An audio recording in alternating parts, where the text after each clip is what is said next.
sur News 1.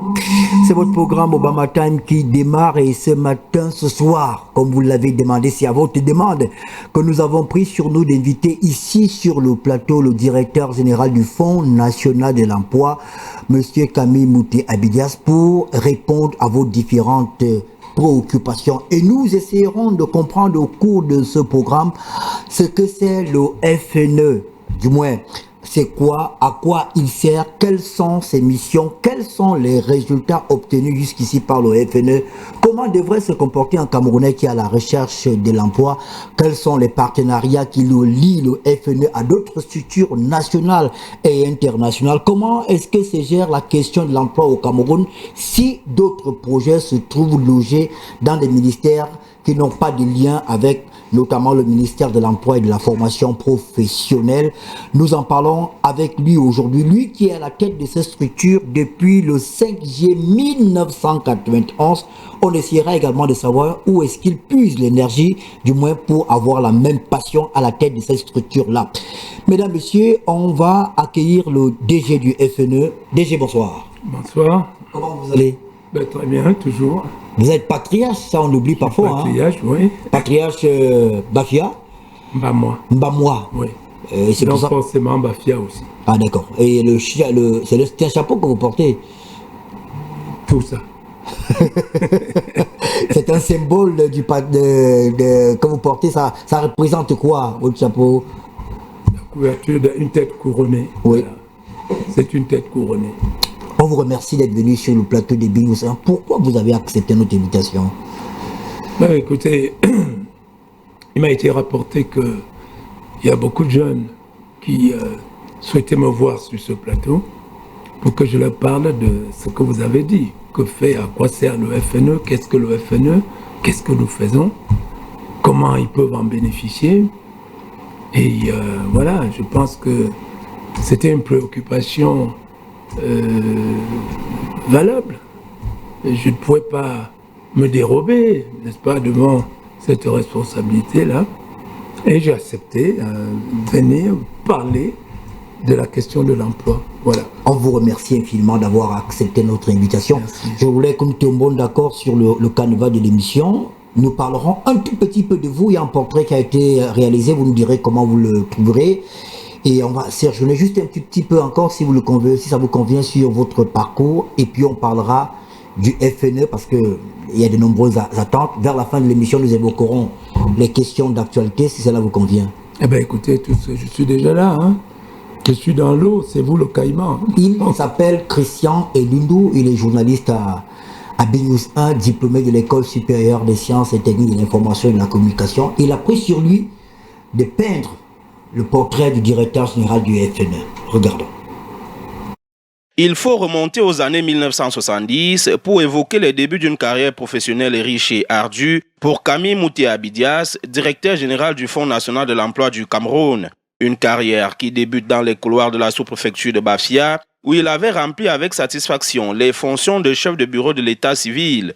Des prouesses qui, à coup sûr, le conduiront dans les travées de la Société nationale d'investissement SNI, d'où il sortira le 5 juillet 1991, après le décret présidentiel qui faisait de lui le directeur général du FNE, poste qu'il occupe jusqu'à ce jour. Cette très longue et riche expérience lui vaut d'être le président d'honneur à vie de l'Association mondiale des services publics d'emploi AMSEP. Il est également le fondateur de l'Association africaine des services d'emploi public ASEP. Lors de la célébration du 27e anniversaire du Fonds national de l'emploi en 2017, Camille Mouté-Abidias révélait que plus de 800 000 dossiers de demande d'emploi avaient été enregistrés dans ses services pour plus de 530 000 personnes insérées, soit un taux de satisfaction estimé à 60%. Ces chiffres, plutôt au-dessus de la moyenne, ont sans nul doute connu une augmentation en 2024, toujours sous la houlette du directeur général actuel de l'institution. Auteur prolixe, Camille Mouté-Abidias a écrit plusieurs ouvrages dont les thématiques évoquent les problématiques de l'emploi et du chômage au Cameroun et en Afrique au sud du Sahara, mais aussi qui promeuvent la culture mbamoise. Édité par la Sopecam en 2015, son livre intitulé « Le mariage traditionnel chez les Bafia » décrit les différentes formes de mariage qui existent au sein de ce peuple, présente également la procédure et les étapes à parcourir pour arriver au mariage. L'emploi en Afrique du Sud au Sahara, que faire? Publié le 3 août 2009 est sans conteste son livre le plus populaire. L'ouvrage est en effet un plaidoyer vigoureux et lucide que l'auteur adresse sur la question de l'emploi. Camille Mouté Abidias est un engagé politique qui milite dans le Rassemblement démocratique du peuple camerounais RDPC. Membre titulaire du comité central de ce parti, il a été la personne ressource dans l'Ombame Inubu de 1998 à 2001. Il est aussi le président exécutif du festival Mbam Art, dont la 11e édition s'est tenue en février dernier. Chef traditionnel, Camille Mouté Abidias est le directeur pays de la Journée mondiale de la culture africaine et afro-descendant JMCAA et fondateur de l'association humanitaire Pourquoi pas, qui vient en aide aux personnes malades, démunies et aux personnes âgées. C'est sans doute sa posture de président du Collège des patriarches du Mbam qui l'a amené à fustiger le mémorandum des jeunes cadres, élites, hommes d'affaires, chefs traditionnels et leaders d'opinion mbamois qui exprimaient leur ras-le-bol pour ce qui est du développement de leur localité. Marié et père de 10 enfants, Camille Mouté Abidias était un footballeur de haut vol. Il a évolué dans le club de son département d'origine et dans le canon de Yaoundé, où il fut un remarquable attaquant redouté de tous les défenseurs de l'époque dans le championnat camerounais. L'histoire raconte d'ailleurs qu'il avait inscrit 3 buts après avoir remplacé Jean Manga Ongene au cours d'une rencontre décisive, lui arrachant ainsi sa place de titulaire incontesté au sein de cette mythique équipe. Il est aussi connu en tant que père du célèbre basketteur camerounais Luc Richard Mba Mouté, qui a inscrit en lettres d'or le nom du Cameroun au prestigieux championnat américain de basketball, la NBA. Déjà, vous avez suivi le portrait. Est-ce qu'il y a quelque chose à dire ou à redire? Eh bien, écoutez, c'est déjà beaucoup. Hein. Il faut laisser les gens digérer tout ça. J'aurais pu éventuellement rajouter que depuis 3 ans, j'organise ce que j'appelle la soupe de Noël.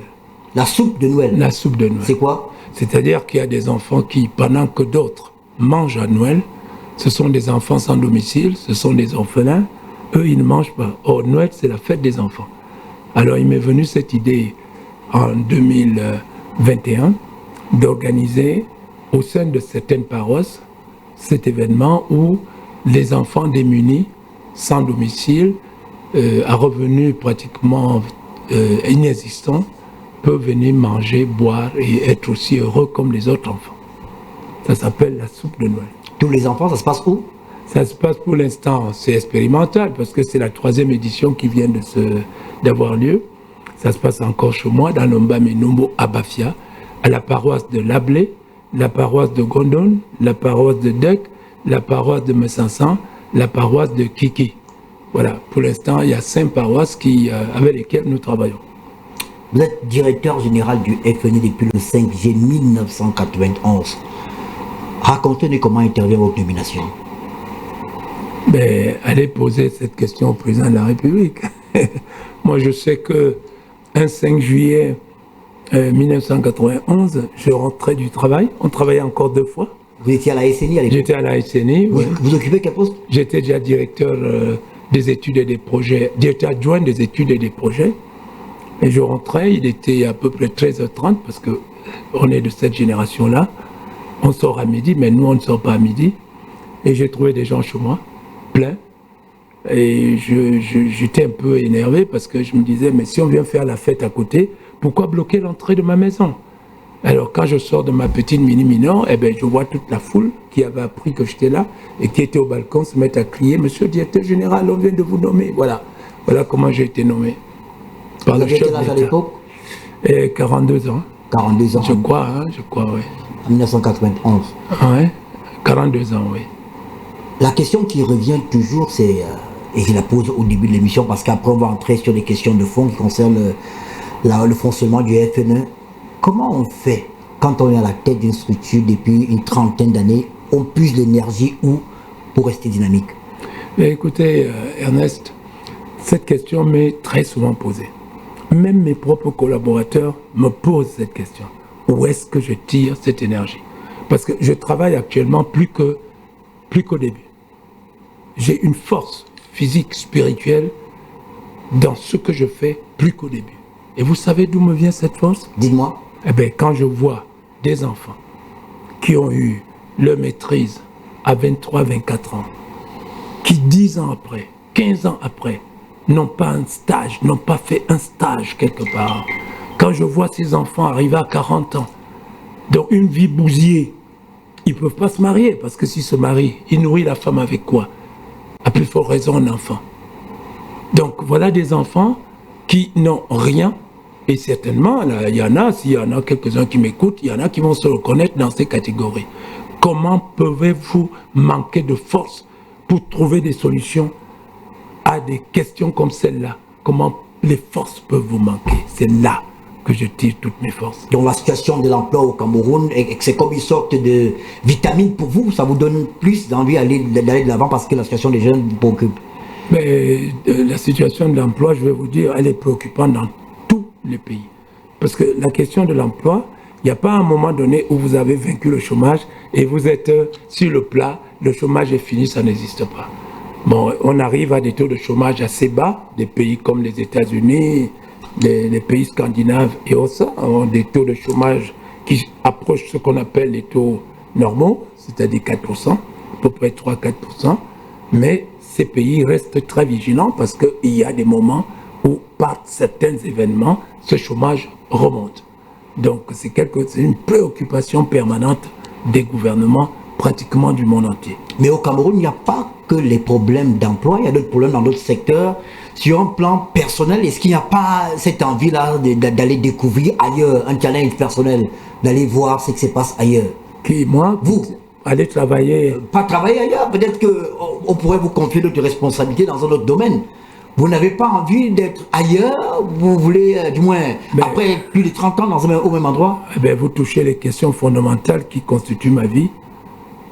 On m'a confié une tâche, je m'attache à cette tâche, je la fais avec toute la force que j'ai pas le temps de penser à d'autres situations où je serai en train de rechercher un poste ou autre.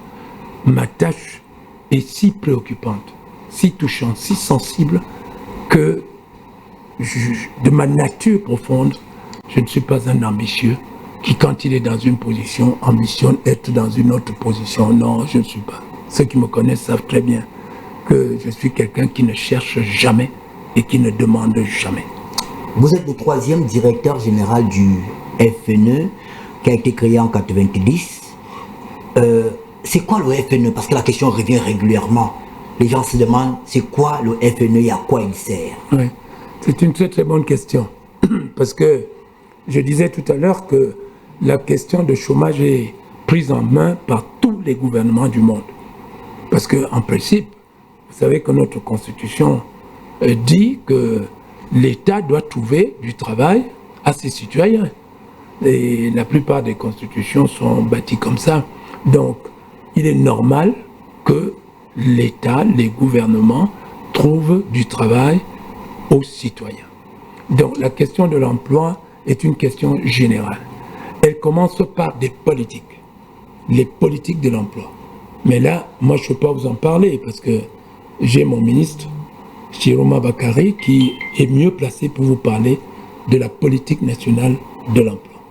Et maintenant, quand ces politiques sont définies, il vous faut des organismes d'exécution de cette politique. Et c'est ça le Fonds national d'emploi qui est le bras séculier de l'État pour exécuter les politiques qui sont mises en place au niveau, c'est-à-dire ce qu'on appelle la patte à la main. C'est-à-dire là, c'est du concret. Et ces politiques, n'est-ce pas, nous les exécutons au niveau du Fonds national d'emploi sur les 4 axes principaux qui font baisser le chômage dans un pays. Le premier axe, c'est l'intermédiation. Eh bien, je vais vous dire, je vais vous surprendre. Il peut avoir beaucoup d'emplois dans un pays, c'est-à-dire ce qu'on appellerait, et avoir du chômage, donc un chômage voilé. Ça veut dire que vous semblez avoir du chômage alors qu'il y a des emplois. Tout simplement parce que le marché du travail ne fonctionne pas de manière parfaite. C'est-à-dire que, je vous prends un exemple simple. Un entrepreneur à Douala recherche un ingénieur acier spécialisé dans quelque chose de très... Voilà. Mais cet ingénieur-là se trouve à Maroua, ou il se trouve à Kousséré, ou à Ambam. Comment est-ce que les deux vont se rencontrer? Comment est-ce que l'ingénieur, comment est-ce que l'entreprise va retrouver cette personne-là. C'est ça l'intermédiation. C'est ça l'intermédiation. C'est-à-dire que nous mettons en contact ceux qui cherchent du travail et ceux qui offrent du travail. Et nous faisons que cette rencontre se passe de manière parfaite. Ça, c'est le premier rôle du FNE. Ça, c'est le premier axe qui réduit le chômage dans un pays. C'est le tout premier axe. Et le deuxième axe, c'est l'acquisition des compétences. Est-ce que la formation professionnelle, c'est-à-dire que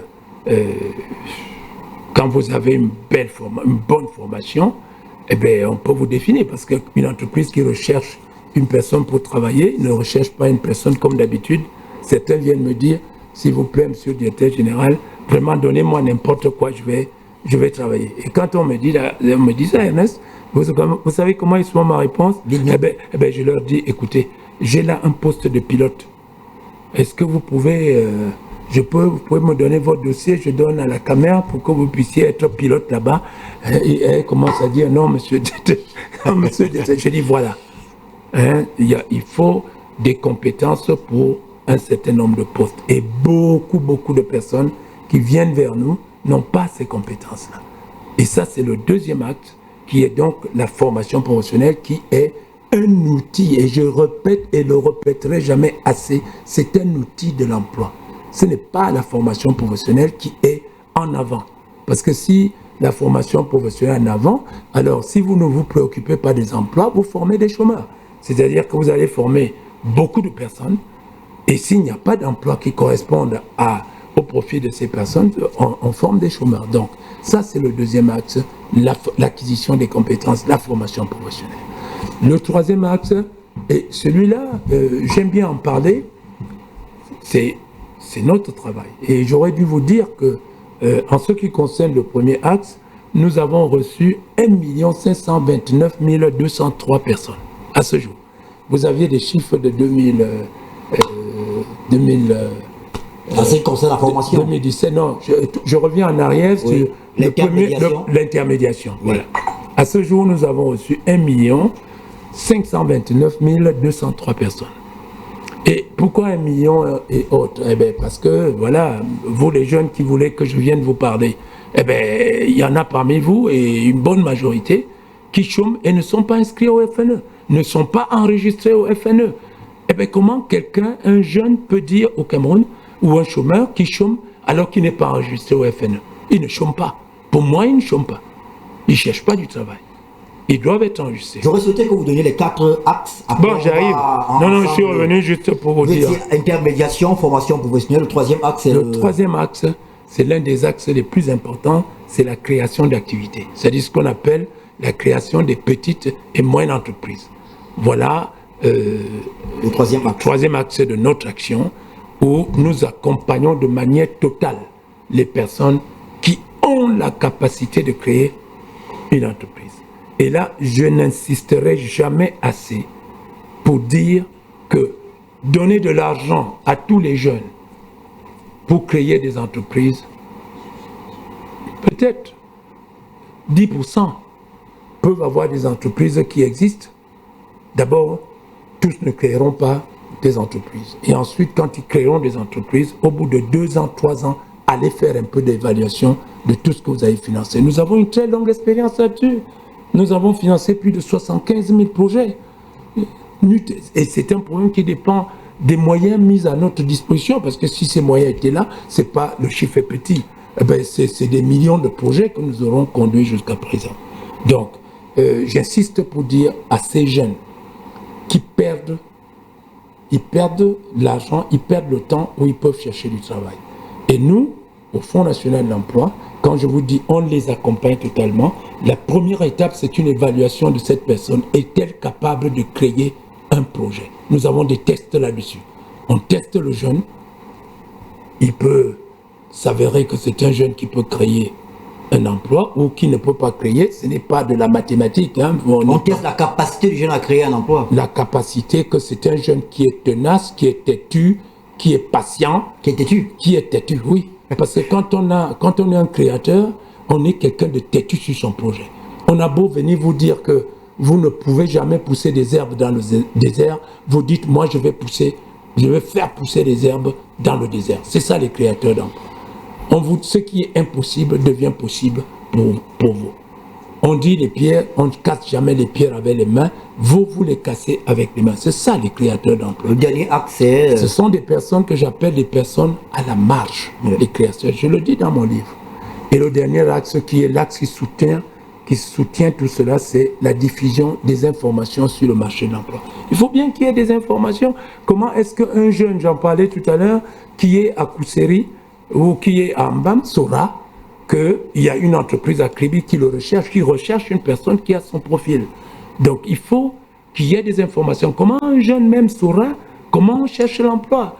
C'est ça les outils que nous mettons en place pour apprendre aux jeunes comment on cherche de l'emploi. Et pareil pour la création d'entreprises, comment est-ce qu'on élabore un plan d'affaires?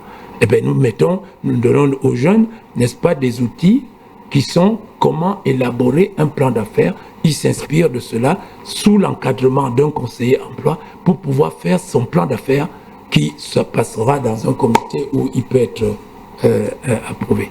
Donc, ces informations-là sont extrêmement importantes pour la gestion du marché du travail. Voilà les 4 axes qui sont les déclinaisons de la politique du gouvernement et qui sont des axes qui permettent de faire baisser le chômage. Parce que quand vous avez l'intermédiation qui fonctionne de manière parfaite, c'est-à-dire qu'une entreprise rencontre rapidement la personne qui est le profil exact de ce qu'il voulait, quand vous avez des gens qui ont des formations professionnelles adaptées à la demande, quand vous avez, et là c'est très important, des créateurs d'entreprises, c'est-à-dire que des gens que j'appelle des gens à la marge qui vous créent des entreprises, eh bien vous créez de l'emploi.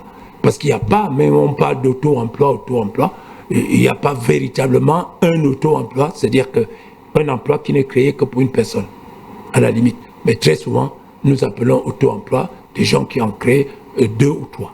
Alors ça crée des emplois.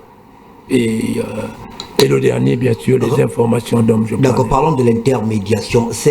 Le FNE travaille exclusivement avec les privés en ce qui concerne l'intermédiation ou alors le public également est concerné? Ben, tout le monde. Tout le monde est concerné. Tout le monde, même les organismes internationaux sont concernés, même les ONG. Nous avons placé des gens partout. Nous les avons placés, en tout cas, partout. Sauf que, on a parfois l'impression, c'est une impression, je préfère rester sur l'impression, qu'il y a des entreprises qui sont complètement fermées. On n'y accède que si on a des liens. Est-ce que toutes les entreprises travaillent réellement avec le FNE? Non, toutes les entreprises ne travaillent pas avec nous. Nous avons classifié les entreprises en 3 catégories. Oui. Bon, nous avons des entreprises qui sont des entreprises amies. C'est-à-dire entreprises amies? Oui, c'est-à-dire que ce sont des entreprises qui ne se posent pas de questions. Dès qu'il y a un poste à pourvoir, appelez le FNE. Ils appellent le FNE, ils disent voilà. Et l'amitié est basée sur quoi? Excusez-moi. Non, c'est pas. Sur la bonne relation avec l'entreprise. C'est-à-dire qu'ils nous font confiance totalement. Est-ce que la loi ne définit pas le cadre? C'est-à-dire que si une entreprise, je prends un exemple comme je ne sais pas trop, les aéroports du Cameroun, ou bien quand elle veut recruter, est-ce que cette annonce ne devrait pas passer par le FNE? Que dit la loi?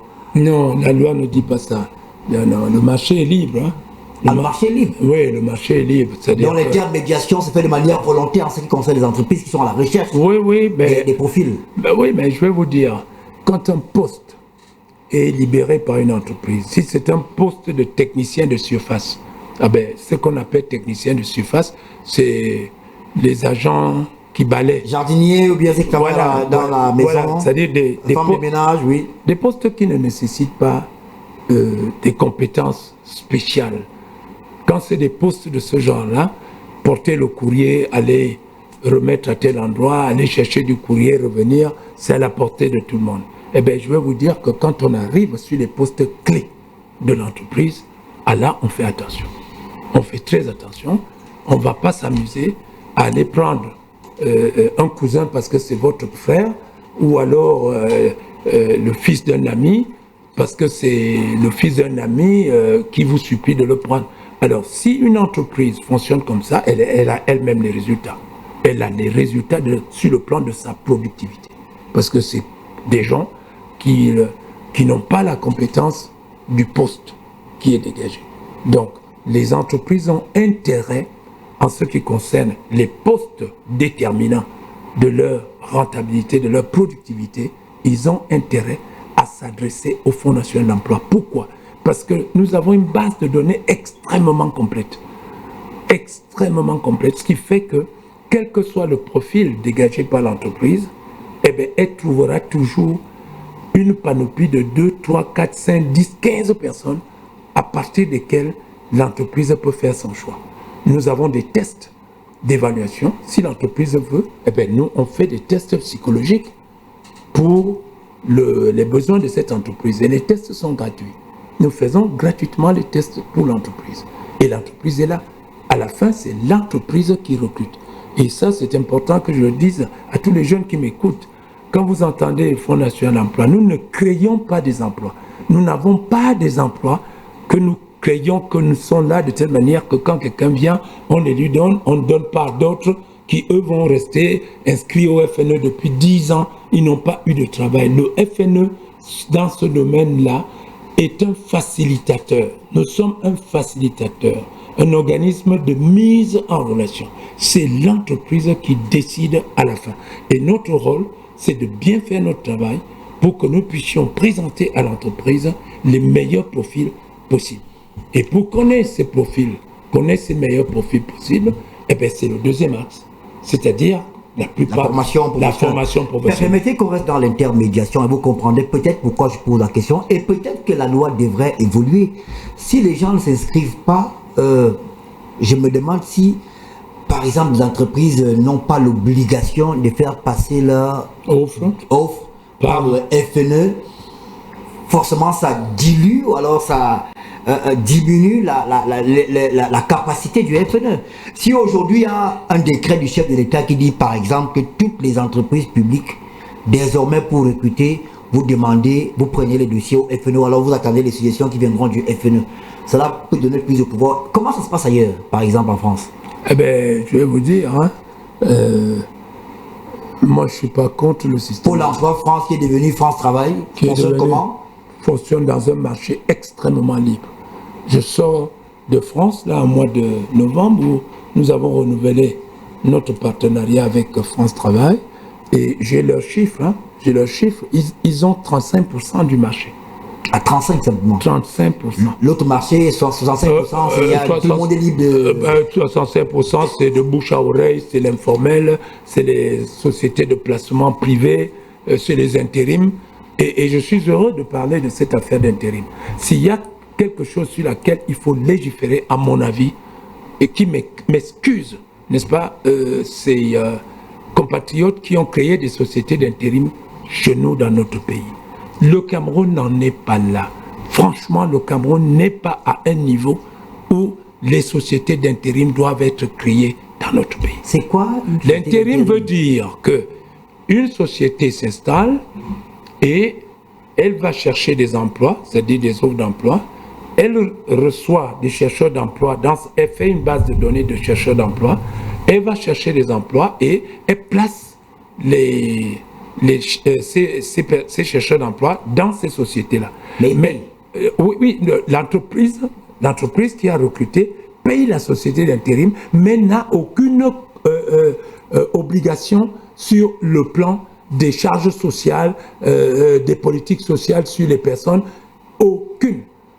Et je ne veux pas citer de nom, aujourd'hui vous avez des entreprises qui se sont débarrassées complètement de ce volet, les impôts, c'est la société d'intérim qui va payer des impôts dus par ce qu'il faut payer pour le travailleur, qui va payer la CNPS et qui va payer, donc c'est elle qui est l'entreprise qui en fait recrute ces personnes pour les placer dans les entreprises. Pourquoi je dis ça? Je dis ça parce que l'entreprise d'intérim, toutes ces charges-là, qui paye? Mais c'est sur le salaire de la personne. C'est-à-dire que si une personne aurait dû toucher 200 000 francs par mois, eh bien la société d'intérim, au passage, va prendre une part pour assurer ses charges et son bénéfice et va payer la personne à quelque chose qui ne sera pas les 200 000. Et nous n'en sommes pas là. Pourquoi? Nous n'en sommes pas là parce qu'on ne recherche pas encore si ardemment des profils au Cameroun. Le FNE est là avec des multiples profils et nous avons des contacts à l'extérieur avec notre diaspora qui fait que même pour des profils rares, nous sommes arrivés à trouver des personnes pour les entreprises. D'accord. Alors, vous, il y a de nombreuses questions qui arrivent parce qu'on a laissé le numéro à l'antenne pour que les Camerounais puissent poser des questions. Quels sont les chiffres actuels des Camerounais qui sont inscrits au FNE et en attente d'un éventuel emploi? Ben, nous avons, je vous l'ai dit tout à l'heure quand je passais, 1 529 203 inscrits. Inscrits, formés, diplômés. Non, inscrits qui sont inscrits. Sur ce chiffre, nous avons 883 337 qui ont été placés. C'est-à-dire que nous avons, trouvé un emploi. Nous avons plus de 55% des gens qui ont trouvé un emploi. Bon, et je voudrais dire que... Quand vous parlez d'emploi, c'est quel type d'emploi? Dans tous les domaines. Vous êtes à quelle banque? La BICEC? Vous parlez de moi? Oui, vous avez un compte à la BICEC? Eh bien, le directeur régional de la BICEC... Je n'ai pas de compte à la BICEC malheureusement, mais allez-y. Le directeur régional de la BICEC allait lui demander, M. Tchungui, produit FNE. Ah d'accord. Donc, ça part des plus grandes entreprises jusqu'au... Voilà. Nous, pouvez que quelqu'un trouve un travail décent. Ça veut dire qu'à présent, on est pratiquement à 300 personnes inscrites. C'est-à-dire si on a pu trouver le travail à 800. À 800. 883 337. Ce matin, quel est le chiffre? Quels sont le chiffre des personnes inscrites au FNE en attente d'emploi? Ben, ce matin, on n'était pas, c'est dimanche, on ne travaillait pas. Vendredi matin. Eh ben, je vous ai donné le chiffre. Ah, d'accord. Voilà. Ça veut dire que très peu de Camerounais s'inscrivent. Est-ce que cela ne veut pas 1,5 million, c'est pas très peu. Parce que nous estimons le chômage à presque 3 millions. Les 800 000 ont été placés en combien de temps? Ben, c'est-à-dire que c'est ça, c'est le chiffre depuis la création du FNE. Du FNE? Ouais. Ah, d'accord. Donc, tout le temps, chaque année, à un moment donné, on plaçait 70 000 personnes par an. Oui. Ouais, bon, ben, avec quelques perturbations du marché, nous en plaçons un peu moins. Ben, c'est comme ça, hein. Ça monte, ça descend. Et nous avons formé près de 76 000 personnes. Donc, c'est 75 800 et quelque chose. Près de 60. Ça, c'est les projets que nous avons financés. Plus de 75 800 projets. Oui, projets. D'accord. Allez-y. Et formé plus de 121 000 personnes dans des formations les plus diverses. Ces chiffres, je vais vous dire, pour nous, M. Ernest, c'est rien. Je vous le dis, c'est rien du tout. C'est-à-dire que on peut atteindre 10 fois, 20 fois ces chiffres-là. On a la capacité. D'accord. Je vais demander à la régie de nous envoyer quand même le mur d'image qui a été préparé sur les réalisations. Mais il y a des Camerounais qui se plaignent des gens qui sont inscrits au FNE depuis 5-6 ans, qui n'ont jamais été appelés, qui n'ont jamais trouvé d'emploi. Ah c'est une bonne question. Je reçois souvent des jeunes ou des personnes qui viennent me voir, qui me disent, moi je suis inscrit depuis 10 ans, j'ai pas eu d'emploi. Je lui pose la question, je dis, bon, c'est pas difficile, donnez-moi le nom des entreprises auprès desquelles vous avez cherché de l'emploi, ce qu'on appelle la recherche active. Au cours de l'année dernière, 2024 par exemple, si quelqu'un vient me voir aujourd'hui, eh bien vous allez voir, ils ne cherchent pas l'emploi. Excusez-moi, vous les jeunes, vous le savez très bien. Moi, je suis rentré, quand je suis rentré de mes études, je sais ce que c'est que chercher l'emploi. Nous avons une devise qui dit « Chercher l'emploi, c'est un emploi à plein temps ». Ça veut dire que le matin, il faut aller chercher l'emploi. Chaque jour. Chaque jour, il faut aller chercher. Et nous, on apprend, n'est-ce pas, à ceux qui recherchent l'emploi, comment on recherche un emploi. Comment est-ce que, en fonction de son profil, on cible un certain nombre d'entreprises qui sont capables de vous recruter. Vous n'allez pas être un ingénieur électromécanique et puis aller demander du travail à Casino. Pour faire quoi? Pour réparer les climatiseurs ou Casino? Il y a très peu de chances que Casino vous recrute ou que Mahima vous recrute un ingénieur de ce niveau-là. Donc, il faut cibler les entreprises qui sont capables de vous recruter. C'est-à-dire que quand vous envoyez votre CV à une entreprise, que votre CV parle à cette entreprise. Donc, la première démarche, c'est de rechercher quelles sont les entreprises vers lesquelles je dois rechercher du travail. Et à partir de cet instant-là, il faut y aller. Il faut y aller, il faut être tenace. Et quand ça ne va pas, vous revenez vers votre conseiller. Vous revenez pour qu'on vous refasse un bilan professionnel. Ça se passe comme dans un hôpital. C'est exactement, sauf que nous, on ne consulte pas Allez. le sang, n'est-ce pas? Ce n'est pas le sang, ce n'est pas les urines, ce n'est pas... Mais on consulte la situation professionnelle de l'individu. Qu'est-ce que l'individu a fait? Qu'est-ce que l'individu a comme connaissance? Qu'est-ce que l'individu peut faire? Qu'est-ce que l'individu aspire à faire? Est-ce que l'individu a des aptitudes pour faire ce à quoi il aspire à faire? C'est ça, pour nous, qui est un bilan. Et après ce bilan, avec notre conseiller, quand vous venez vous inscrire, vous devez aboutir à ce que nous appelons un projet professionnel. Quand on discute avec le chercheur d'emploi, on doit pouvoir arriver à déterminer son point central de métier vers lequel il a ces aptitudes-là. Et s'il n'a pas de formation pour ça, eh bien, on va dire il va passer par une formation pour aller occuper les fonctions de chauffeur ou de webmaster parce qu'il aime ça. C'est ça qu'il veut, il aspire absolument et il a des aptitudes pour ça. Mais il n'a pas les compétences. Nous, on le met dans un centre de formation, c'est le FNE qui paye. Quand ça se passe normalement, quand on a des revenus, c'est le FNE qui paye. Quand ça se passe normalement. Oui, ben, c'est-à-dire... Ça veut dire quoi? Écoutez, vous savez, vous formez 100 000 chômeurs. Vous savez combien ça fait? La moyenne d'une formation, c'est 350 000, ça fait 35 milliards. On parlera des problèmes financiers. Je voulais juste vous assurer que j'ai noté. Non, c'est pour vous dire l'ampleur des ressources qu'il faut dégager.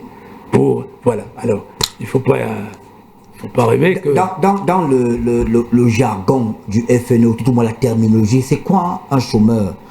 Est-ce qu'un bachelier, quelqu'un qui a un baccalauréat est un chômeur pour vous? C'est une très bonne question parce que l'organisme qui gère ces questions-là, c'est-à-dire le Bureau international du travail, a défini ce qu'on appelle un chômeur.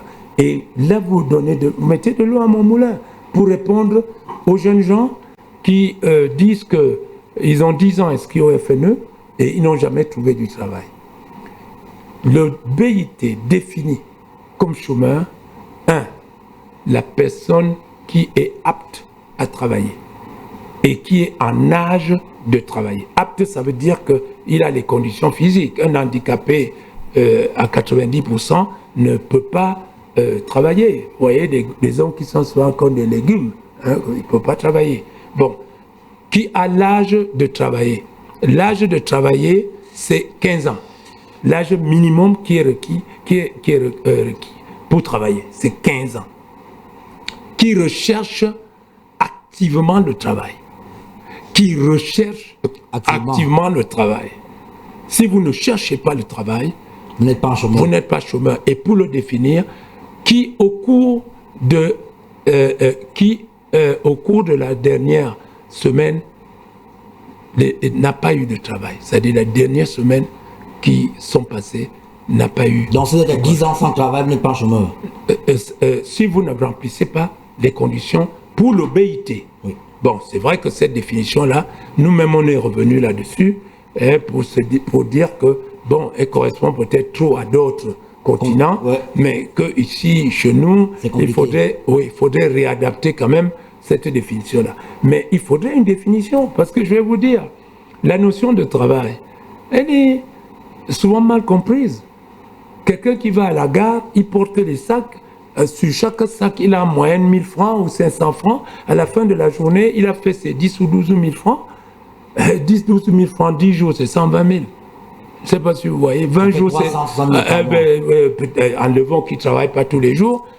Mettons qu'il ne travaille que 200 jours, ça fait 240 000 francs par mois. Il y a des fonctionnaires qui ne touchent pas 240 000. Mais quand vous lui demandez, avez-vous du travail? Il vous dit non. Je me débrouille à la gare. Vous voyez? Bon, un travail, c'est quelqu'un qui a exercé un travail contre une rémunération. Voilà. Donc, que ce soit une heure, pendant une heure, que ce soit pendant un jour, que ce soit pendant un mois, 2 mois, 3 mois, il a travaillé. C'est un travail. Dans votre fichier, ceux qui sont inscrits, ils ont une formation ou alors... est-ce qu'un bachelier peut s'inscrire? Un bachelier, quelqu'un qui a un BEPC? Nous recevons tout le monde. Ah d'accord. Même ceux qui n'ont pas de diplôme, pas de CEP? Écoutez, je profite pour vous dire comment est-ce que le FNE a abordé la question de l'emploi. Le mot d'emploi, alors. Oui, c'est-à-dire que l'exécution que nous faisons sur le terrain. Allez-y. Et c'est pour ça que nous sommes spécifiques. D'abord, nous sommes spécifiques parce que le chef de l'État a créé cet organisme-là. Il est unique. Je dis bien unique. Unique où? Dans le monde. Unique, je vais vous dire pourquoi. Parce que je suis président d'honneur, vous venez de le dire, des services d'emploi public dans le monde. C'est quand même près de 103 pays, dont 88 pays actifs. C'est-à-dire actifs, je sors du conseil d'administration de notre association à Genève, à Paris. N'est-ce pas? Actifs. Donc, je vois quand même ce qui se passe ailleurs. France Travail, dont vous parliez tout à l'heure, vous savez ce qu'ils font? Rien que le premier acte. C'est-à-dire l'intermédiation. C'est tout. Et c'est ça qu'on appelle, dans les pays européens, les services publics d'emploi. Ils ne font que ça. C'est-à-dire qu'ils prennent des offres et ils mettent en face des offres les chercheurs d'emploi qui correspondent à ces offres.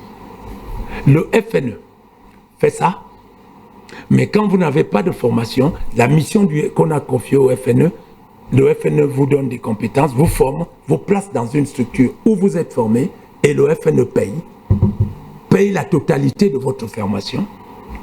En troisième lieu, vous avez des capacités de créer une entreprise, le FNE vous accompagne totalement parce que nous avons mis en place un certain nombre d'outils qui permettent à quelqu'un qui est un entrepreneur, de trouver une idée de travail, 2, de pouvoir élaborer un plan d'affaires, 3, de mettre en place une stratégie de recherche et de financement et d'arriver à la réalisation complète de son projet. Donc, vous voyez, le FNE finit par les informations sur le marché du travail. C'est ça. Donc c'est un travail global qui vous a été confié par le chef de l'État. Oui, c'est-à-dire que chez nous, un produit entre et il doit sortir fini.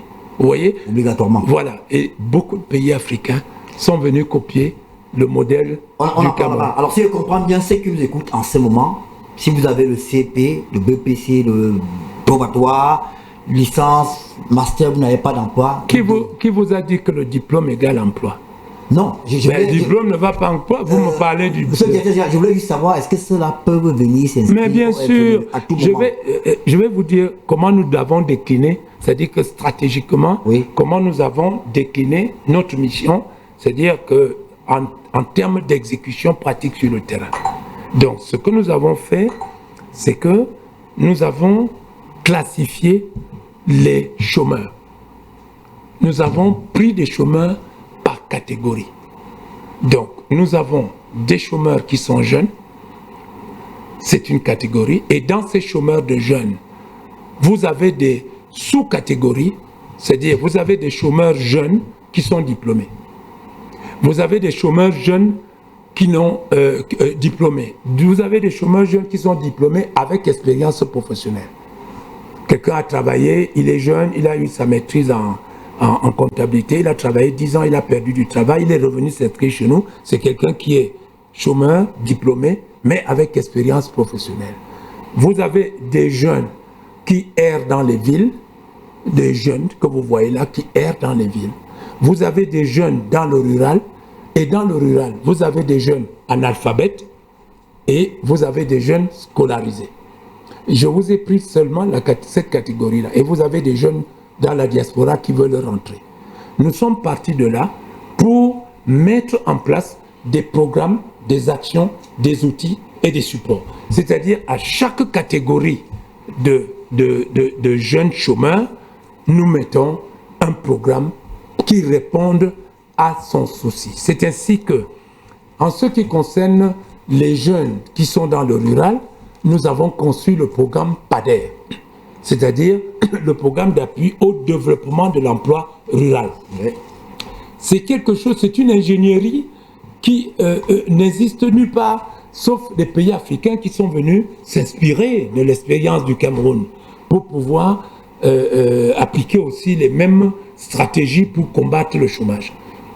Il était difficile de penser que dans le monde rural, le FNE interviendrait. Et sur ce plan-là, je vais vous dire, vous pouvez vérifier. En 2011, la personne qui a eu le premier prix de riz au Comice des Bolova, c'était un promoteur FNE, en DOP. Le premier prix de manioc, c'était une promotrice FNE. Qui a reçu le financement du FNE. Oui, qui était accompagné par le FNE dans le cadre du programme PADER dont je vous parle. Oui. Nous avons transformé à certains endroits des villages. On a une image, il y a des murs d'images qui montrent ce que vous avez Mais réalisé. nous avons transformé certains villages, ils le savent, ceux qui m'écoutent, il faudrait qu'ils viennent témoigner, où nous avons fait des programmes. Si vous allez à Tonga, nous y sommes arrivés pour le programme riz. Eh bien, on a multiplié par milliers la production de riz à Tonga. La production de riz était en veilleuse à Tonga. Nous avons multiplié par je ne sais pas, une centaine de la production de riz de Tonga, ainsi de suite. Nous avons transformé certains villages qui, avant nous, étaient dans la précarité, mais avec l'arrivée de nos produits, n'est-ce pas, de notre programme PADER, eh bien, ces villages ont changé. Ça, c'est sur le monde rural. Vous pouvez aller au nord. Hein, voilà. 2. Nous avons, en ce qui concerne les jeunes qui errent dans les villes, nous avons mis en place le programme UCEP. UCEP veut dire Urban Special Employment Program. Le programme spécial pour la urbaine. Ben oui, regardez, hein, allez à Garpillon, allez à l'intendance, regardez tous ces jeunes-là, 15, 18 ans, ils chôment. Pendant qu'ils chôment, regardez, les ordures sont dans certains coins de rue. Voilà les ordures, voilà les jeunes qui chôment. Qu'est-ce que ça veut dire? Ça veut rien dire. Ils n'ont qu'à venir transporter, enlever les ordures et enlever les faire vivre propre.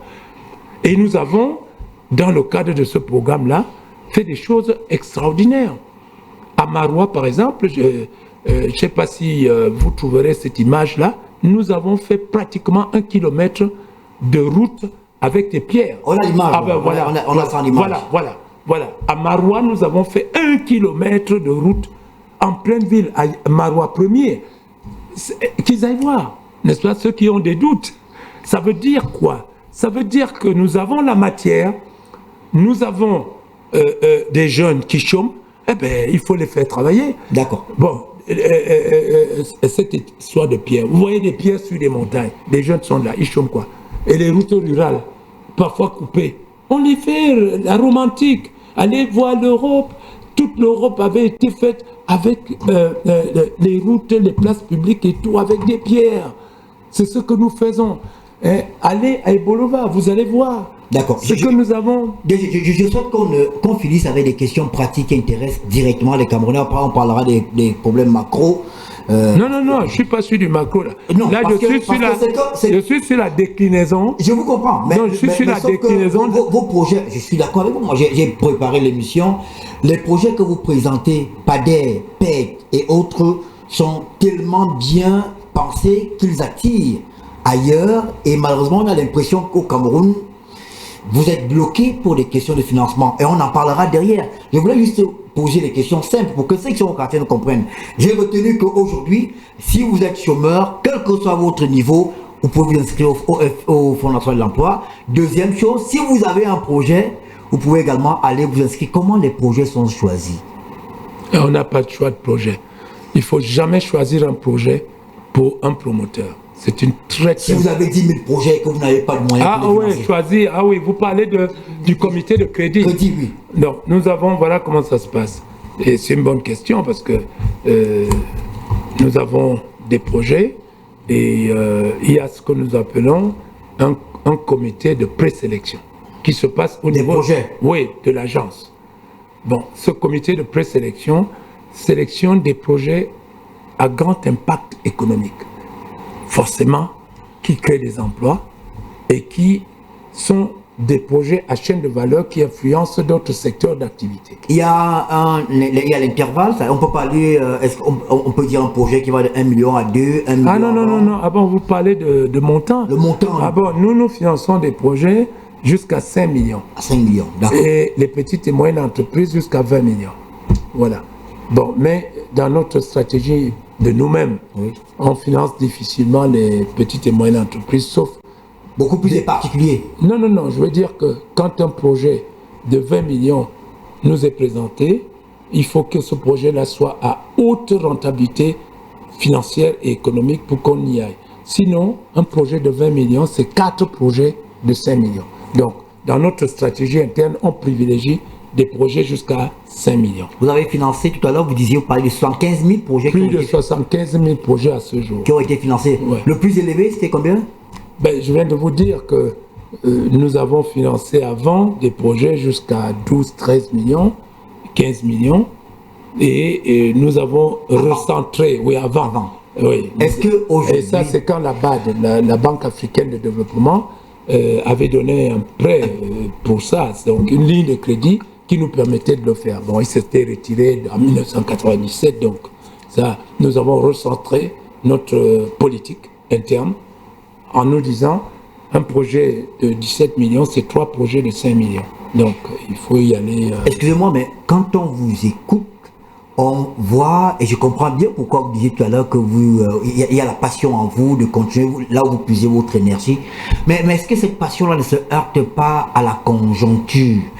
Quand on parle de la création d'emplois au Cameroun, on a l'impression que c'est un Capharnaüm, melting pot. Il y a le FNE qui est censé être, il me semble d'ailleurs qu'il y a un décret du chef de l'État qui date de 2003 qui vous donne le poste de coordination. Non, 2023. 2023, j'ai dit 2023. Ouais, le 28 août, c'est récent. Mais dans les actes, on a des projets qui sont logés au ministère de la Jeunesse, on a des projets au ministère de l'Agriculture où on a l'impression que le FNE aujourd'hui est comme une sorte de coquille vide.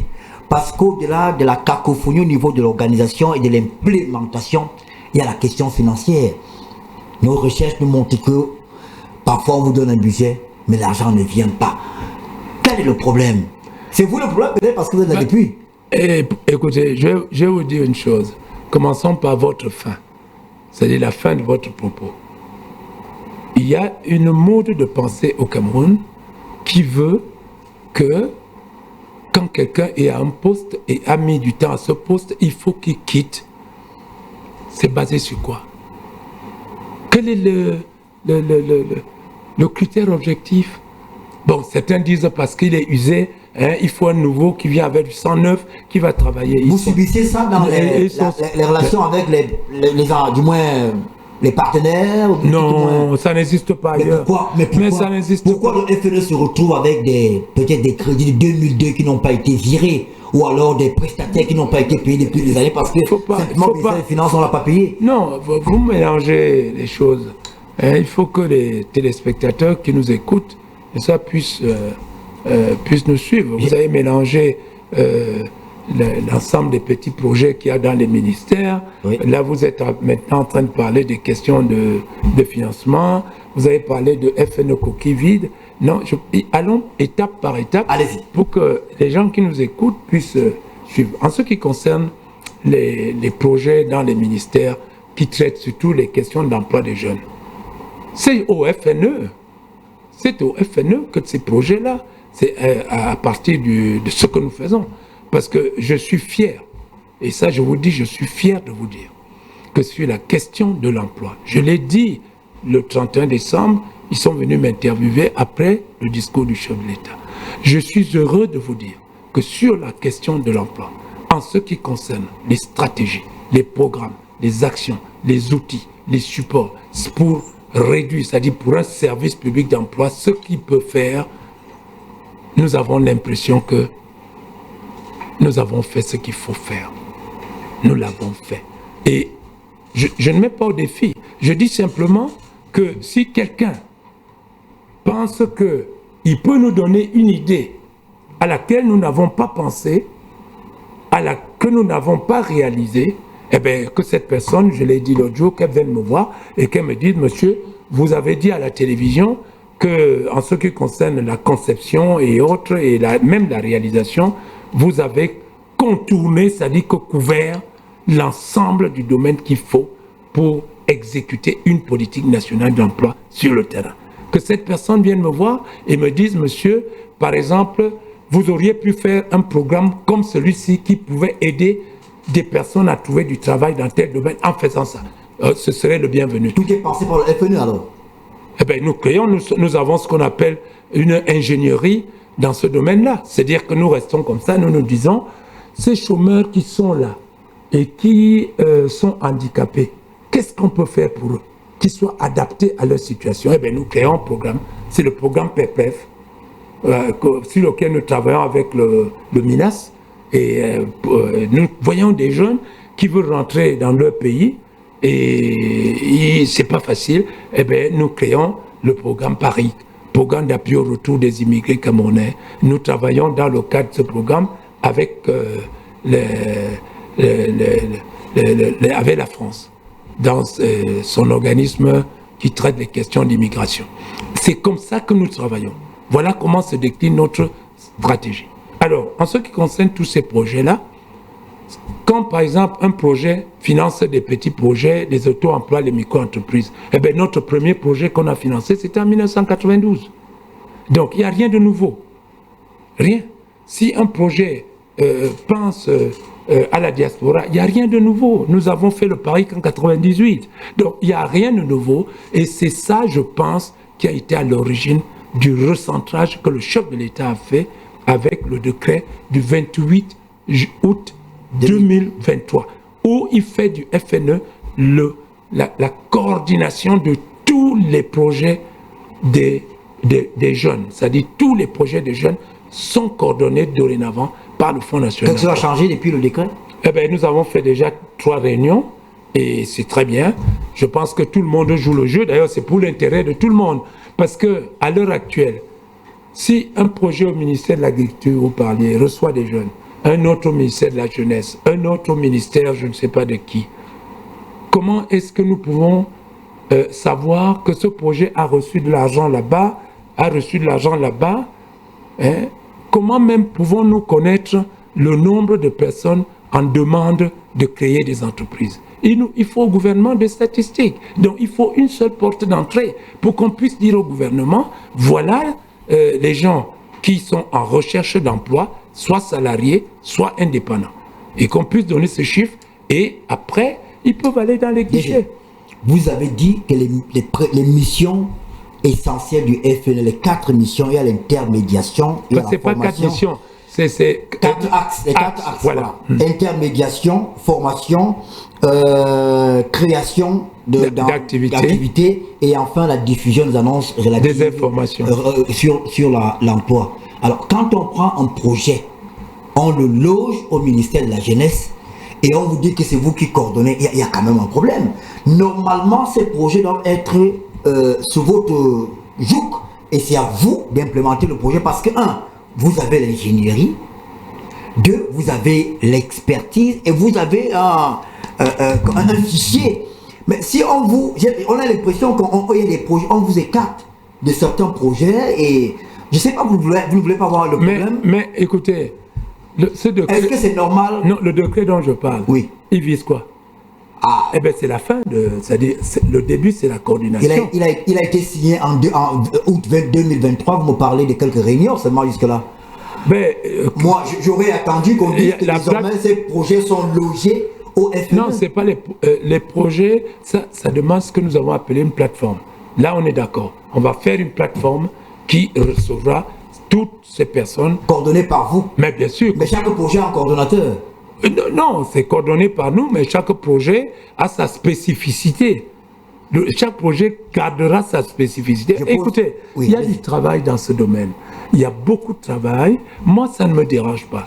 Ce que j'aimerais, moi, en tant que directeur général du FNE, c'est qu'on me donne, quand l'État reviendra à moyenne fortune, parce qu'il faut le dire, hein, l'État a des difficultés au niveau des ressources.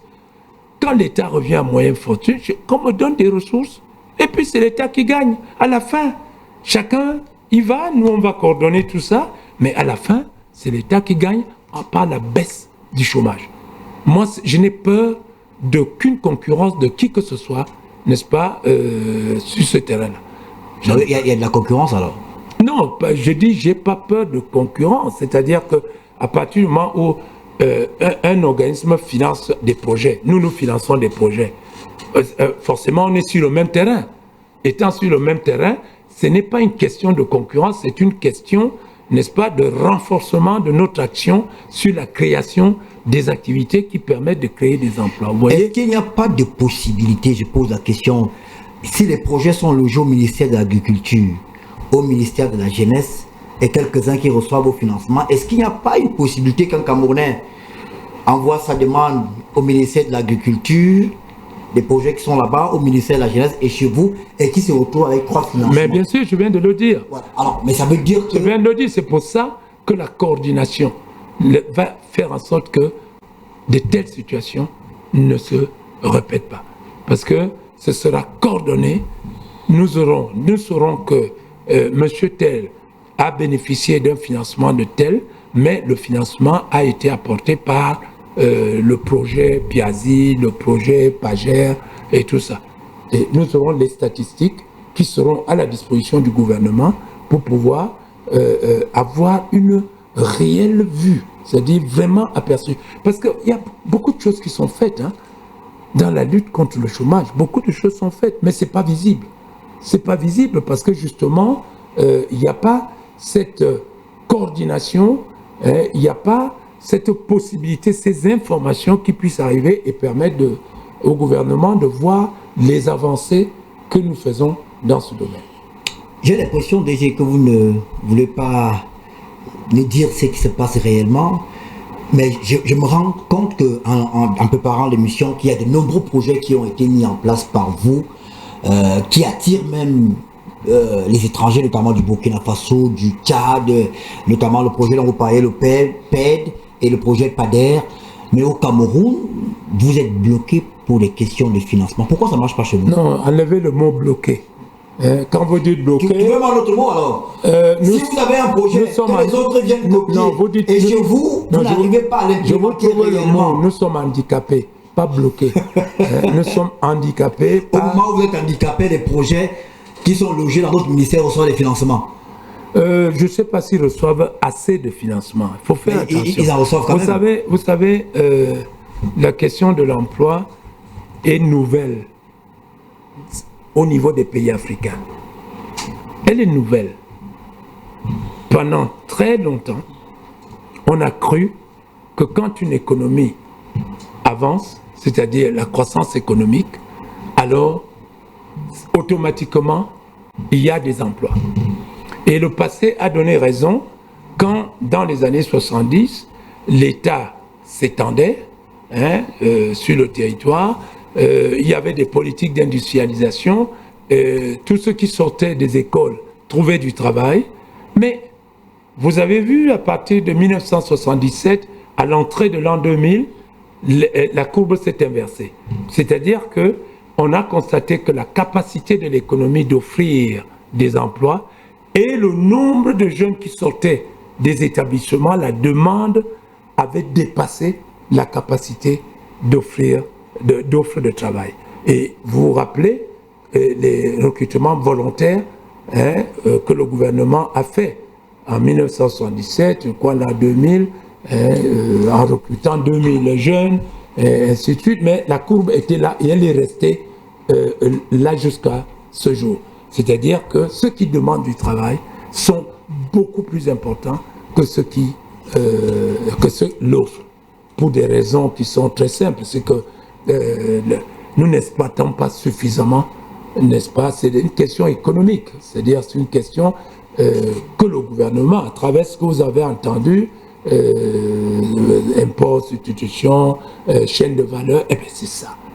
Quand vous produisez de la valeur ajoutée, quand vous transformez vos produits, eh bien vous avez besoin de la main-d'œuvre, eh bien vous créez des emplois. C'est pour ça que dans mon livre, j'avais dit, visons le chômage, inversons le paradigme entre la croissance et l'emploi.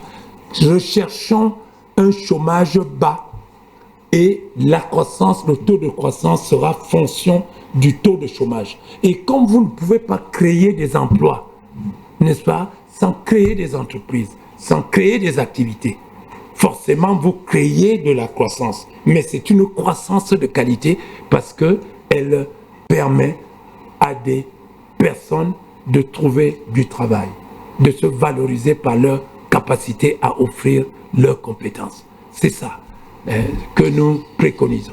Donc, je reviens, je ne me dérobe pas, je reviens sur votre question. Je ne crois pas qu'il y ait une question de concurrence entre les structures. Vous savez, ce chômage de masse a fait en sorte que le gouvernement, dans sa recherche de solutions absolues, a trouvé qu'il n'y a pas une action de trop. Il n'y a pas une action de trop, c'est pour ça que tous ces bras qui luttent pour permettre à des jeunes et permettre à ceux qui n'ont pas de travail de le trouver, ont été acceptés. Mais je vais vous dire que depuis 2009, le gouvernement recherchait comment on recentre tout cela. 2009, parce que les premières réunions que nous avons faites pour le guichet unique, c'était en 2009. Eh bien, le président vient d'y donner solution en 2023. Nous allons voir comment ça va se passer. La plateforme est en train d'être mise en place pour que tout ceci soit coordonné et que le gouvernement soit sûr que les fonds qu'il débloque ont une certaine efficacité sur la lutte contre le chômage. Si je comprends bien, le gouvernement a créé le FNE, lui a confié toutes les missions, lui-même il a créé le désordre et il essaie d'arranger depuis... Ce n'est pas ça. Alors, laissez-moi poser une autre question. C'est un commentaire. Hein, oui, ça vous regarde, mais moi je ne partage pas. Le gouvernement ne crée pas du désordre, le gouvernement cherche à résoudre la question du chômage. DG, oui. Qu'est-ce qu'il vous faut? Qu'est-ce que vous souhaitez pour booster l'emploi au Cameroun? Qu'est-ce qu'il faut au FNE pour booster l'emploi au Cameroun? Pour booster l'emploi, c'est-à-dire, je vous comprends, c'est-à-dire que arriver à des taux de chômage très bas, c'est ça? Oui. Bon, le FNE ne crée pas des emplois. La première chose qu'il faut, bien sûr, c'est une question économique. Je viens de le dire. Vous avez des tas et des tas de possibilités de transformation de nos matières pour pouvoir créer des chaînes de valeur et qui ne sont pas faites. Donc la première chose, c'est ce que fait le gouvernement d'ailleurs depuis quelques années, c'est-à-dire que les chaînes de valeur, vous voyez, l'industrialisation à chaîne de valeur. Bon, ça n'a peut-être pas encore une visibilité aperçue, mais c'est en route. Et nous espérons que ceci va s'accélérer. Parce que c'est la première chose pour créer des emplois. Pour créer des emplois, il faut créer des entreprises et il faut créer des activités. Vous vous réveillez le matin, vous dites, enlevez-moi cette mode de terre, vous prenez 3 enfants, vous leur dites, je vous donne 5 000 francs, enlevez. Ils enlèvent la mode de terre, vous avez créé 3 emplois.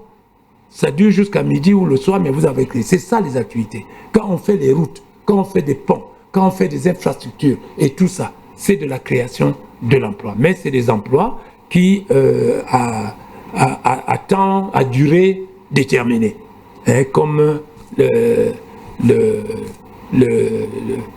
truc d'électricité de Nachtigal. Vous avez bien vu, c'est parti d'un nombre très important d'emplois et se retomber aujourd'hui parce que c'est vers la fin. Comme Cotco, qui transporte du pétrole, c'est nous qui avons fourni le personnel. Au départ, c'était 1500, c'est descendu à 800, et puis les permanents, aujourd'hui, c'est pas... Voilà. Mais en recommençant ailleurs, vous créez. Mais le plus durable, ce sont les entreprises. Les entreprises qui transforment des matières, donc qui créent de la valeur ajoutée.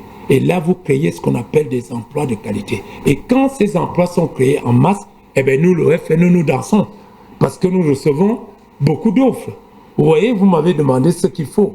La première des choses qu'il faut, c'est ça. Que les offres, n'est-ce pas, l'offre augmente pour retrouver le niveau de la demande. La deuxième chose, bien sûr, c'est les ressources. Parce que, je vais vous dire, au Canada, l'autre jour, je disais que mes chiffres étaient peut-être vieux, mais quelqu'un m'a rappelé que ça reste le cas. Le premier budget de l'État, c'est le budget de l'emploi, du travail et de la sécurité sociale. Au Canada? Oui, avant l'armée. Avant le budget de l'armée. Et dans ces pays-là, allez voir les budgets qui sont les budgets dédiés à la question de l'emploi et de la formation professionnelle et autres. Allez voir. Je sors de Paris. France Travail traite 3 300 000 chômeurs à peu près. France Travail, pour le faire, utilise 55 000 personnes. 55 000 personnes pour aller vérifier. Et a un budget pour les actions actives, pour ne faire que l'intermédiation de 7 milliards d'euros. 7 milliards d'euros. 7 milliards d'euros, on est dans les 43. 45, 43 milliards de francs CFA. Voilà. Rien que sur les actions intermédiation. Je veux même vous dire, sur les avancées dans des pays voisins, nos homologues de la Côte d'Ivoire, créés hier, l'Agence pour l'emploi des jeunes, créée hier, bien des années. Le budget à combien là-bas? 40 milliards, c'est l'année qui vient de se terminer. Et le FNE à 11 milliards. Nous avons ce que l'État peut nous donner. Parce que, non, mais bien sûr. Vous avez 11 milliards, sur les 11 milliards, il y a pratiquement 7 à 8 milliards qui sont dédiés au fonctionnement. Non, pas autant. Il y a quand même une bonne partie qui va au... Ça veut dire qu'il y a un manque. En tout cas, on a un problème. Politique. Non, ce n'est pas ça. Il ne faut pas me faire dire...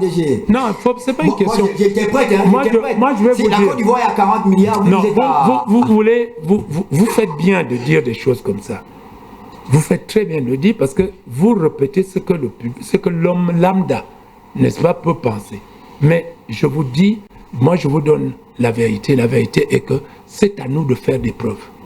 C'est à nous à démontrer au gouvernement que le FNE est utile. Si j'ai accepté venir à cette émission, c'était ma manière de dire au gouvernement ce qui a été mis en place et ce que nous faisons et ce que nous sommes capables de faire. C'est à nous de convaincre le gouvernement. Ce n'est pas, vous voyez, avec des mots ou autres que le gouvernement est devant un chômage. Si vous-même vous étiez responsable de ces choses-là, vous avez des jeunes qui chôment et tout ça, ainsi de suite. Eh bien, le FNE n'arrive pas à trouver des solutions. Eh bien, vous cherchez des solutions ailleurs. Votre confiance à l'institution va en diminuant, n'est-ce pas? Mais justement, je suis là pour dire que cette confiance doit être totale parce que nous sommes capables de faire beaucoup. Et je vais vous dire, notre budget, vous dites 11 milliards. Il est passé, en moins de 3 ans, notre budget est passé de 5 milliards, de 7 milliards, de 9 milliards et aujourd'hui c'est 11 milliards. Qui vous dit que demain ce ne sera pas 20 milliards? Vous recevez souvent tout ce qui est prévu pour vous? Ben, écoutez, on reçoit une bonne partie, comme je vous l'ai dit. Alors, le budget est voté à 11 milliards, après vous ne recevez pas tout? Comment puis-je savoir? Je le saurai à la fin de l'année. Non, mais l'an passé, qu'est-ce qui était prévu l'an passé? Oui, nous avions... Je ne vais pas vous donner les chiffres du FNE ici sur un plateau. Mais DG, je ne vais pas vous les donner. Public. Non, ce que je vais vous dire, oui. n'est-ce pas, c'est l'argent public, d'accord. Mais intégrez le fait que je ne suis pas seul. Allez voir les autres organismes qui sont programmés et autres. L'État a des problèmes. Et vous voulez que l'État fasse quoi? Il y a des priorités pour un État. Il y a la sécurité. Vous avez vu le discours du chef de l'État a commencé par quoi? Sur les questions de sécurité. Eh bien, sans sécurité, que faisons-nous? On ne peut pas être sur ce plateau, vous et moi, en train de parler, n'est-ce pas? Et l'État a un certain nombre de ce que moi j'appelle des coûts incompressibles pour le fonctionnement de l'État. Donc, et à un moment donné, n'est-ce pas, il n'y a pas une juxtaposition entre les ressources qui viennent et le besoin que l'État a. Donc ça arrive qu'on nous donne des ressources parfois avec du retard, mais toujours est-il qu'on nous les donne. On va prendre les questions des téléspectateurs. Je pense qu'il y a 3 questions qui ont été préparées à la régie. Vous nous ferez signe à la régie dès que c'est prêt. Mais il y a quelqu'un qui envoie un message, c'est M. Ndogmo Léonel de Douala Bonabiri. Que dit le DG des offres que ses collaborateurs, entre parenthèses, cachent pour vendre ou positionner leur propre personne? Je voudrais, M. Ndogmo, je peux vous donner mon numéro de téléphone. S'il vous plaît, donnez-moi les noms de ces collaborateurs-là et vous verrez ce qui va se passer. Donnez-moi les noms de ces collaborateurs qui cachent des offres parce que nous avons un tableau où nous publions tous les offres. Nous avons une plateforme où toutes les offres sont publiées. Nous avons ouvert des bornes, et surtout à Douala, Bonabéry. Nous avons une borne emploi à la mairie. C'est-à-dire, dans cette borne, nous sommes supposés, et c'est des instructions qui sont données, publier toutes les offres qui nous viennent des entreprises pour qu'il y ait une justice sociale. C'est-à-dire que tout le monde puisse être à égalité. Équité. Et voilà. Il ne faut pas que les offres soient réservées pour une catégorie de gens et les autres n'ont pas accès à ces offres-là. C'est pour ça que nous mettons en place des choses comme les bornes. Nous souhaiterons d'ailleurs mettre ces bornes-là partout. Alors, Monsieur Ndormo, s'il vous plaît, donnez-moi les noms, les offres, avec les entreprises qui ont publié ces offres. Donnez-moi ça, vous allez voir ce que le FNE va faire. Deuxième question, bonsoir Monsieur Obama, je suis Akono, jeune chômeur intéressé par la technique. Je suis votre émission avec beaucoup d'intérêt. Jusqu'à présent, le FNE finance des projets des secteurs tels que l'agriculture, l'élevage, BTP. Mais qu'en est-il des secteurs numériques, surtout la tendance de l'heure qui est une niche d'emploi à l'intelligence artificielle? Pas de limite dans le financement. No limite. Il n'y a pas de limite de secteur d'activité ou autre. La seule limite, c'est les montants. C'est-à-dire 5 millions, pas plus. Donc c'est tout. Si un projet est valable, rentable et économiquement viable, il n'y a pas de problème. Dites-le lui. Il y a quelqu'un qui ne pose pas de question, qui dit Monsieur Moutet, plus de 70 ans d'âge, éloquent, solide, objectif, précis, concis. Bravo. Vous êtes un ancien sportif, c'est normal, non? J'ai appris tout à l'heure. Bon, merci, monsieur. Du canon de Yaoundé. Vous qui avez dit ça, je vous dis merci. C'est vrai, j'ai encore quelques forces. Bonsoir Monsieur Obama, merci pour l'initiative, merci au DG pour toutes ces précisions. Bon, je pense que lui n'a pas de questions, il envoie simplement un message. Comment ça c'est un long message, comment le FNE s'assure-t-il que les opportunités d'emploi ou de financement des projets sont attribuées de manière équitable et non biaisées par le favoritisme ou les réseaux de placement? Quels mécanismes de transparence sont mis en place pour garantir l'équité dans le processus de recrutement des financements? Ça rejoint la première question du monsieur qui parle. Ça rejoint la première question. Est-ce qu'il y a un contrôle a posteriori des financements qui ont été envoyés, du moins attribués aux Camerounais? Ben, c'est une question extrêmement importante qui fait partie de notre stratégie. On dit, quand il y a l'homme, il y a l'hommerie. Je ne peux pas mettre ma main au feu complètement, qui n'arrive certainement pas, qui est au niveau des agences certaines affinités qui permettent d'être plus favorables à un projet ou à un autre.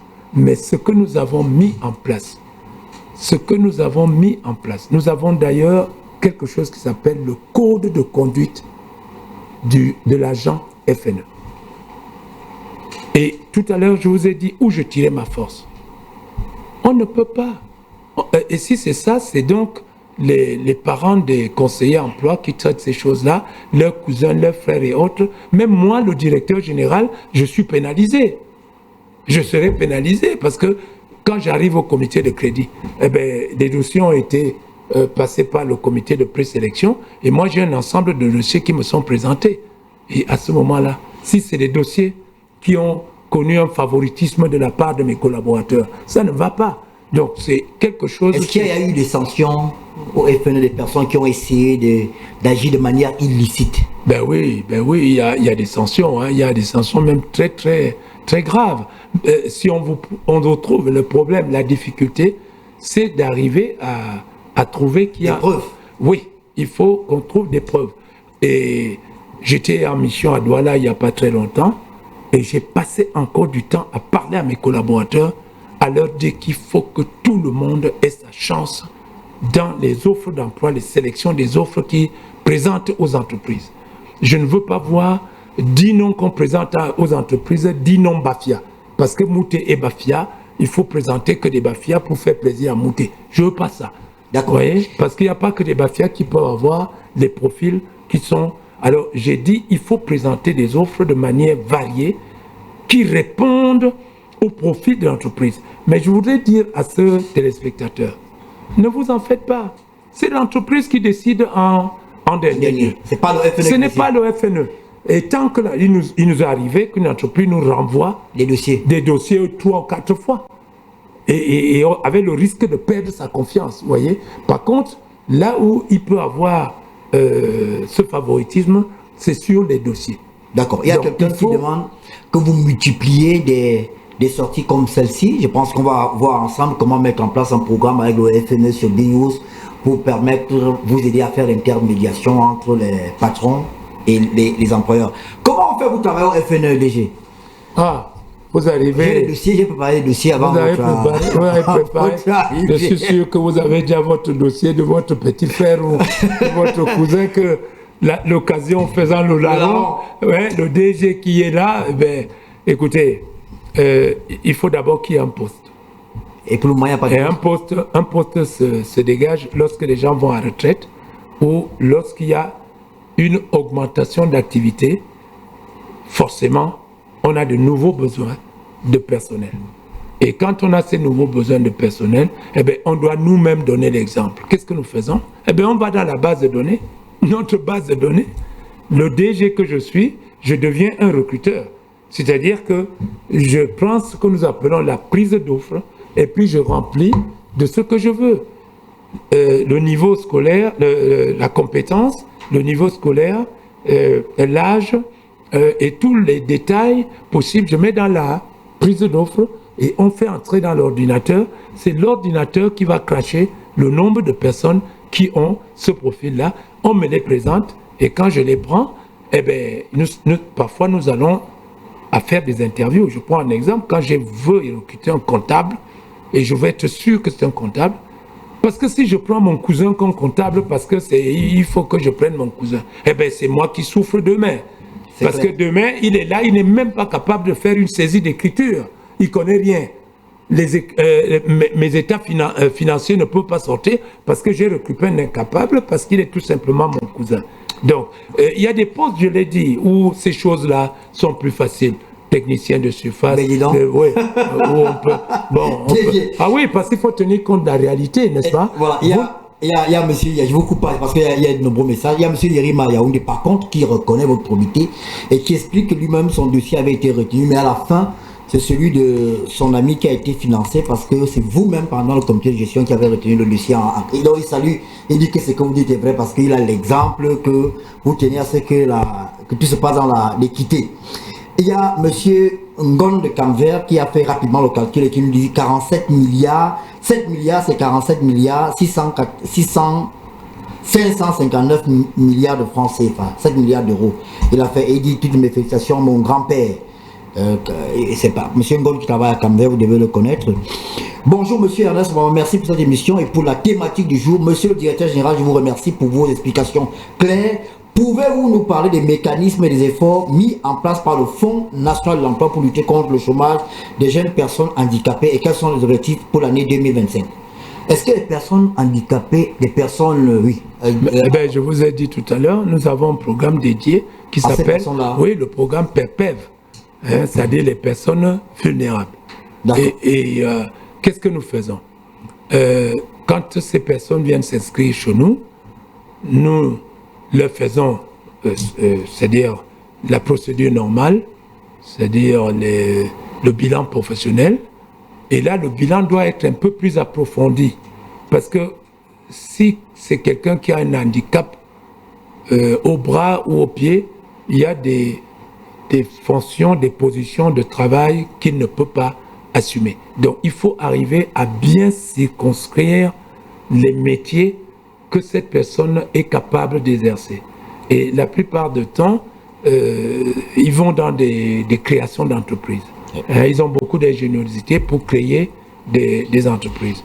Et je voudrais également dire qu'il y a une disposition légale de l'État, je ne suis pas sûr que ça a été levé, qui dit que 20%, il y a un pourcentage qui est réservé pour handicapés dans les entreprises. Et notre rôle est chaque fois de rappeler aux entreprises que le taux n'est pas atteint et qu'ils puissent, n'est-ce pas? Est-ce que c'est respecté réellement? Eh bien, notre rôle est d'attirer l'attention des entreprises pour que ce soit respecté. C'est pour ça que nous sommes là. On a une question qui a été envoyée par WhatsApp. On l'écoute. Je voudrais demander si le patriage et le Fonds national de l'emploi peuvent m'accompagner dans mon projet agricole, car j'ai lancé dans l'Omba Minobo 2 hectares de gombo. Pour le moment, nous sommes en train de faire la préparation du sol. J'ai besoin d'un financement pour moderniser ma culture et employer beaucoup plus de jeunes. Cher fils, je peux te dire que je reçois de l'argent au cours de ces mois. Eh bien, votre projet ne sera peut-être pas immédiatement financé parce qu'il y en a qui sont en attente, oui. Mais vous pouvez être sûr que si les projets qui sont en attente, je reçois de l'argent qui me permet de les financer et qui m'en reste, votre projet est financé. C'est tout. Nous, on n'a qu'un seul problème aujourd'hui, c'est un problème d'argent. Hein. Je disais à un haut responsable de la République un jour que nous, c'est des boutons. Hein. Au Fonds national de l'emploi, ce n'est que des boutons de projet. Hein. Vous me donnez aujourd'hui 100 millions, j'appuie sur un bouton, il y a 150 enfants qui travaillent dans les 10 prochains jours. C'est à vérifier, c'est là, c'est pas des trucs à douter, n'est-ce pas? Et nous, on a des projets, on a tout ça, mais les difficultés que l'État rencontre font en sorte que, malgré la volonté, la volonté du gouvernement à travers le ministère des Finances, il y a une grosse volonté parce que je vous ai dit que notre budget n'a fait qu'augmenter, n'est-ce pas? Même si vous dites que au déblocage, il y a des difficultés, mais je ne suis pas seul à avoir ces difficultés. Eh bien, je vais vous dire, hein, parce que je sais de quoi je parle, et les autres entreprises qui sont dans... nous sommes 4 entreprises dans notre caisse trésor, eh bien, je peux vous dire que des fois, je suis même privilégié. Hein. Je suis parfois privilégié. Bon, le chef de l'État, dans son discours du 31, a dit quelque chose qui m'a touché, c'est-à-dire que avec l'exploitation de nos matières premières, le fer qui va être transformé... C'est pas la première fois qu'il dit ça, hein? Non, mais cette fois-ci, vous savez bien que c'est très avancé, mais un projet met du temps. Attendez, je vais vous dire. Vous savez, la maturation d'un projet, combien de temps ça met? Il y a des gros projets comme ça qui mettent 2-3 ans. Mais pourquoi vous interdirez au chef de l'État d'en parler? Je n'interdis pas, mais ça suppose donc que depuis quand il annonce ça, vous êtes galvanisé? Ben, c'est allez vous informer. La société est créée et tout est mis en route pour que j'ai cru comprendre qu'au cours de l'année 2025 ou au plus tard 2026, la première production va sortir. Vous voyez? Donc ça veut dire que l'État aura beaucoup plus de ressources. Et si l'État a beaucoup plus de ressources, eh bien, je peux vous dire, parce que je sais, notre ministre n'arrête de nous dire que nous sommes son bras séculier et donc je suis confiant que, ayant plus de ressources, l'État va nous donner suffisamment de moyens pour que nous puissions développer toute notre stratégie et toutes nos actions et programmes que nous avons pour lutter contre le chômage. Quels sont les pays africains que vous prenez pour des modèles en ce qui concerne la politique de l'emploi? Vous avez parlé de la Côte d'Ivoire tout à l'heure qui... Non, la Côte d'Ivoire c'était pour les ressources. Les ressources. Mais pas modèle par rapport aux stratégies, aux programmes, aux actions et tout ça. Vous avez des pays modèles ou alors c'est le Cameroun qui est le modèle, malheureusement il n'y a pas de financement. Écoutez, je ne sais pas. Hein, bon, la plupart de ces pays sont dans les années 90. La plupart de ces pays, les années 2000, sont venus copier récemment. Vous avez vu le Tchad hein, qui est venu pour qu'on les aide dans l'organisation d'un forum national de l'emploi où on met tous les acteurs. On fait la rencontre, tous les acteurs se rencontrent pour traiter de cette question de l'emploi. Nous, le premier forum que nous avons fait au Cameroun, c'était en 1993. Voilà. Donc, ils voulaient aussi organiser une bourse pour l'emploi. Nous, pratiquement, chaque année, nous en organisons, que ce soit au niveau de Promote ou au niveau d'autres événements, nous organisons des bourses pour l'emploi. Vous n'êtes pas le seul, ou bien la seule structure, il y a d'autres structures qui organisent. Hein. Une bourse? Pas des bourses, mais des rencontres sur l'emploi. Lesquelles? Le ministère de la fonction publique, le ministère de l'emploi et de la formation professionnelle, parfois. Ils ont organisé... Non, mais c'est notre ministère, vous voyez, c'est une action commune. Il y a comme une sorte de... Non. Cacophonie? Non, non, il n'y a pas. Cafouillage? Non, il n'y a pas de cafouillage. Non, non. Quelle est votre meilleure réalisation en tant que DG du FNE depuis que vous êtes là? En termes de quoi? Mais en termes de réalisation. DG, Ce que j'ai fait au FNE ou ce que... Au moi- FNE. Ce que j'ai fait au FNE, c'est la structuration que j'ai donnée au FNE et la traduction de la mission de combattre le chômage, la manière dont nous avons réussi à traduire cette mission en stratégie, en programme, en action. Ça, c'est ma plus grande satisfaction. Pourquoi? Parce que je fais le tour du monde. Vous imaginez, je suis président d'honneur à vie du service d'emploi public. Que ce soit en Asie, que ce soit en Amérique, que ce soit en Europe, j'ai été partout. J'ai vu mes collègues, j'ai vu comment ils travaillent, j'ai vu ce qu'ils font. En dehors des moyens. Des moyens. Parce que quand vous arrivez dans un service d'emploi public dans ces pays-là, les chômeurs sont même... D'autres chômeurs vont même là-bas pour rester. Parce que c'est tellement beau, hein, c'est agréable, les espaces sont... les chômeurs ont des places dédiées où ils ont des ordinateurs, ils peuvent contacter des chefs d'entreprise. Ils ont... Bon, bref, j'étais partout, mais... Et là où j'ai trouvé quelque chose de bon, j'ai copié. Et ça, je vais vous dire, j'ai copié.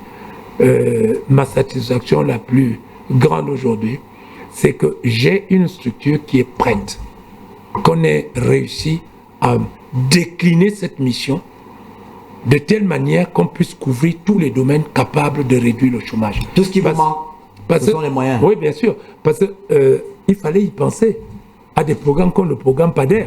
Et à un moment donné, on nous a reproché, on dit, mais est-ce que vous êtes le ministère de l'Agriculture? Pourquoi vous allez dans des spéculations agricoles et autres? C'est des emplois. C'est des emplois. Et c'est votre domaine.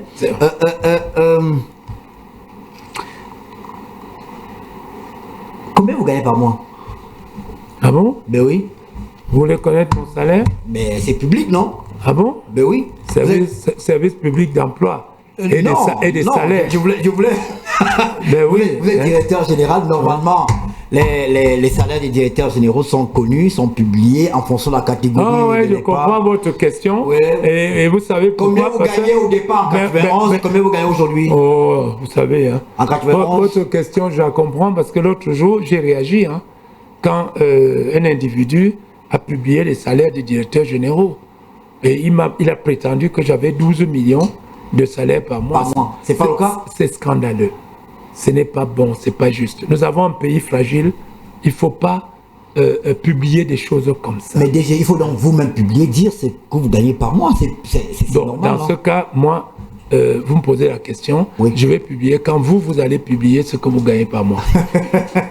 Mais DG, Ben tu oui. travailles dans une structure privée. Mais non, tout ça c'est pareil. Moi, je ne suis pas directeur général du FNE. Publions les salaires. Publions les salaires au Cameroun. Alors, est-ce que quand vous écoutez chaque jour les gens dire qu'il y a des DG qui sont en fonction au-delà de ce qui est prévu par la loi, vous ne vous sentez pas... Non, je vais vous dire. Je crois que vous, les journalistes, et la plupart, vous avez mis à côté. Vous avez mis à côté parce que vous n'avez plus aujourd'hui la sérénité d'analyse des situations de décret ou de loi. Comment ça? Ben, je vais vous le dire. Qu'est-ce qui est écrit dans la Constitution? Qu'est-ce que entre un décret et la Constitution, qu'est-ce qui est au-dessus?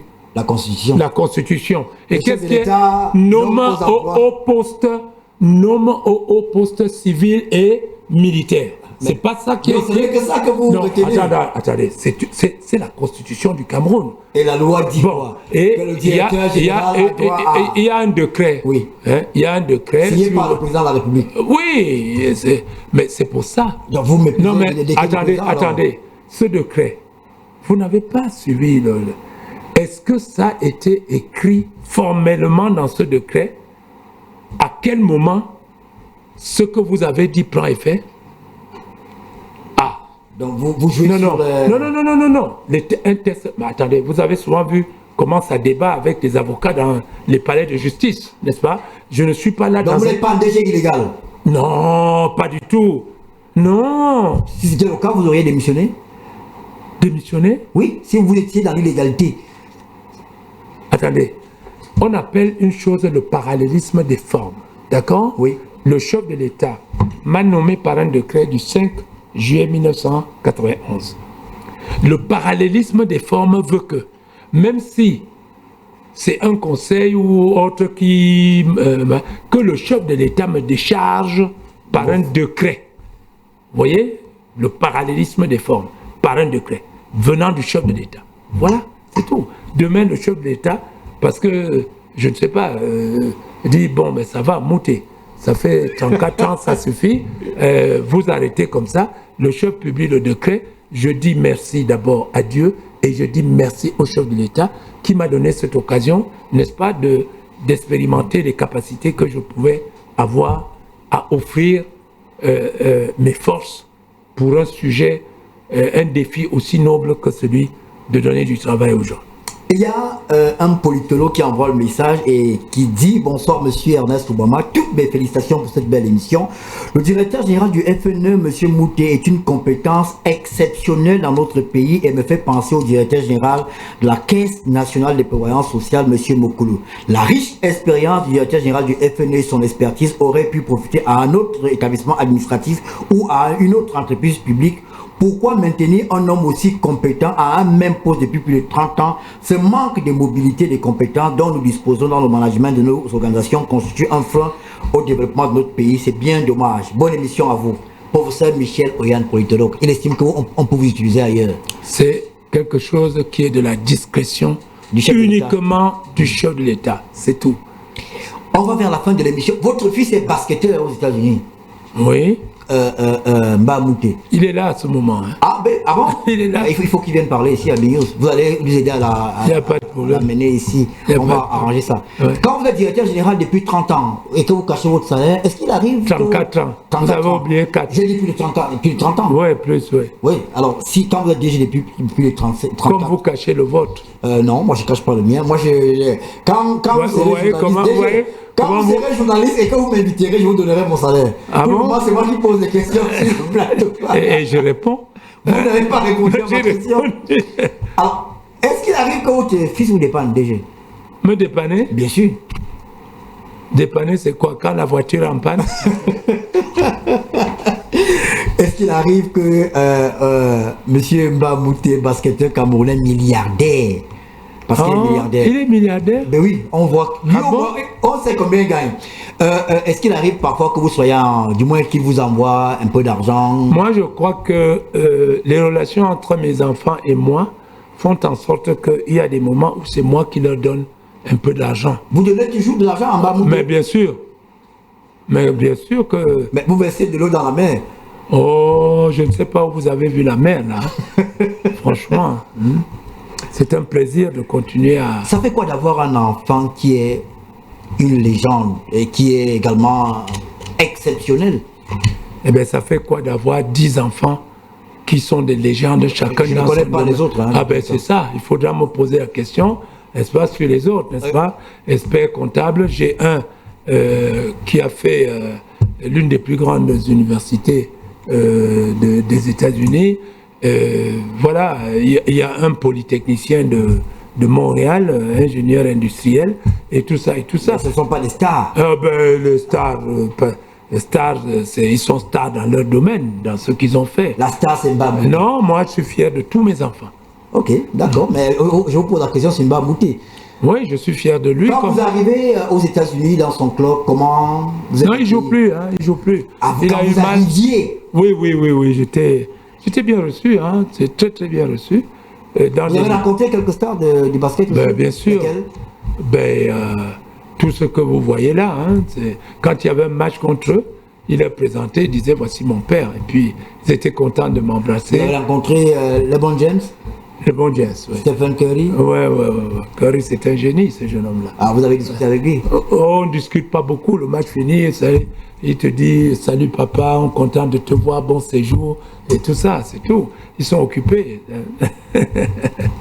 Bon, c'est un milieu, c'est un autre milieu. Hein. D'accord. Il nous reste, on est malheureux de la du temps. Est-ce que je peux faire Une interpellation. À la fin de l'émission, vous allez faire une interpellation, on va vous donner 2 minutes pour parler, 2 ou 3. D'accord. Peut-être un plaidoyer pour que vous ayez plus d'argent au FNE. Non, c'est pas de ça que je parle. Pourquoi vous ne voulez pas parler de l'argent du FNE? Non, ce n'est pas ça. On en a parlé. Vous n'êtes pas satisfait avec ce que j'ai dit? Si cela vous convient, on va prendre 3 ou 4 questions. Il y a le discours du chef de l'État. Il a dit qu'il est déterminé à poursuivre ses engagements ou son engagement. En filigrane, certains estiment que Paul Biya sera candidat. Monseigneur Cléda, lui, il estime que ce n'est pas réaliste que le président Biya se représente. Vous pensez quoi? Ah ben écoutez, chacun est libre de penser ce qu'il pense. Hein. Chacun est libre. Parce que on a estimé que le chef de l'État, dans son mode de détermination à poursuivre son œuvre, ça voulait dire qu'il se représente. Ça, c'est des gens qui ont cette déclinaison de cette parole. Monseigneur Cléda est quelqu'un de l'Église. Il est rentré dans ces problèmes-là. Ça le regarde. C'est sa liberté. Vous êtes pour ou contre la candidature du président? Est-ce que vous savez que je suis membre titulaire du comité central? Vous êtes pour ou contre la candidature du président Biya? Non, mais je vous réponds d'une manière très simple. En tant que membre titulaire du comité central du Rassemblement démocratique du peuple camerounais, où je milite depuis 1992, eh bien, monsieur, nous avons un principe dans le parti, c'est la discipline. Et sans discipline, il n'y a pas de parti. Donc vous me posez la question 2 fois, vous ne deviez pas. Parce que à partir du moment où je vous dis que je milite dans un parti... Je vous rappelle quand même qu'il y a plusieurs candidats à l'élection présidentielle qui ont été membres du RDPC. Hein. Donc, vous pensez que je vais démissionner demain? Je ne l'ai pas dit, mais... les autres ont démissionné. Voilà. Alors, il y a... Non, écoutez, je vais vous dire une chose. Oui. Je suis un patriarche. Et c'est pas... Le terme, ce n'est pas par rapport à ce qui aujourd'hui, parce que quelqu'un a 80 ans, on dit qu'il est patriarche. D'accord, il est peut-être patriarche. Mais le terme patriarche renferme des notions, des attitudes, des positions qui sont très lourdes. Ce n'est pas l'occasion pour en parler, d'accord? Mais je vais vous dire une chose. Une de ces positions, c'est la rectitude. La rectitude, la fidélité. C'est ça. Et rectitude et fidélité. Rectitude, fidélité, gratitude. Je reste sur cette triptyque. Et c'est comme ça que je reste égal à moi-même. Vous imaginez, moi, le président m'a fait confiance pendant 34 ans. Le président m'a mis au comité central du RDPC. Et demain, je me permets de juger si le président est apte de se représenter ou pas. Et puis, il y a quelque chose qui me chagrine dans cette affaire. Oui. Le cas du président, mais mon cas personnel, vous avez des gens qui disent, ils ont écrit que c'est trop, 34 ans, c'est trop. Trop par rapport à quoi? Par rapport à quoi?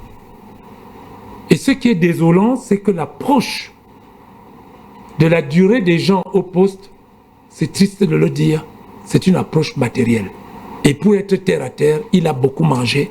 Il faut qu'il laisse la place aux autres pour qu'ils aillent aussi manger. Donc c'est pas le travail, la compétence qui compte, c'est seulement la... Vous croyez que la jeunesse, le remplacement des personnes, c'est une garantie de progrès et de compétence? Non.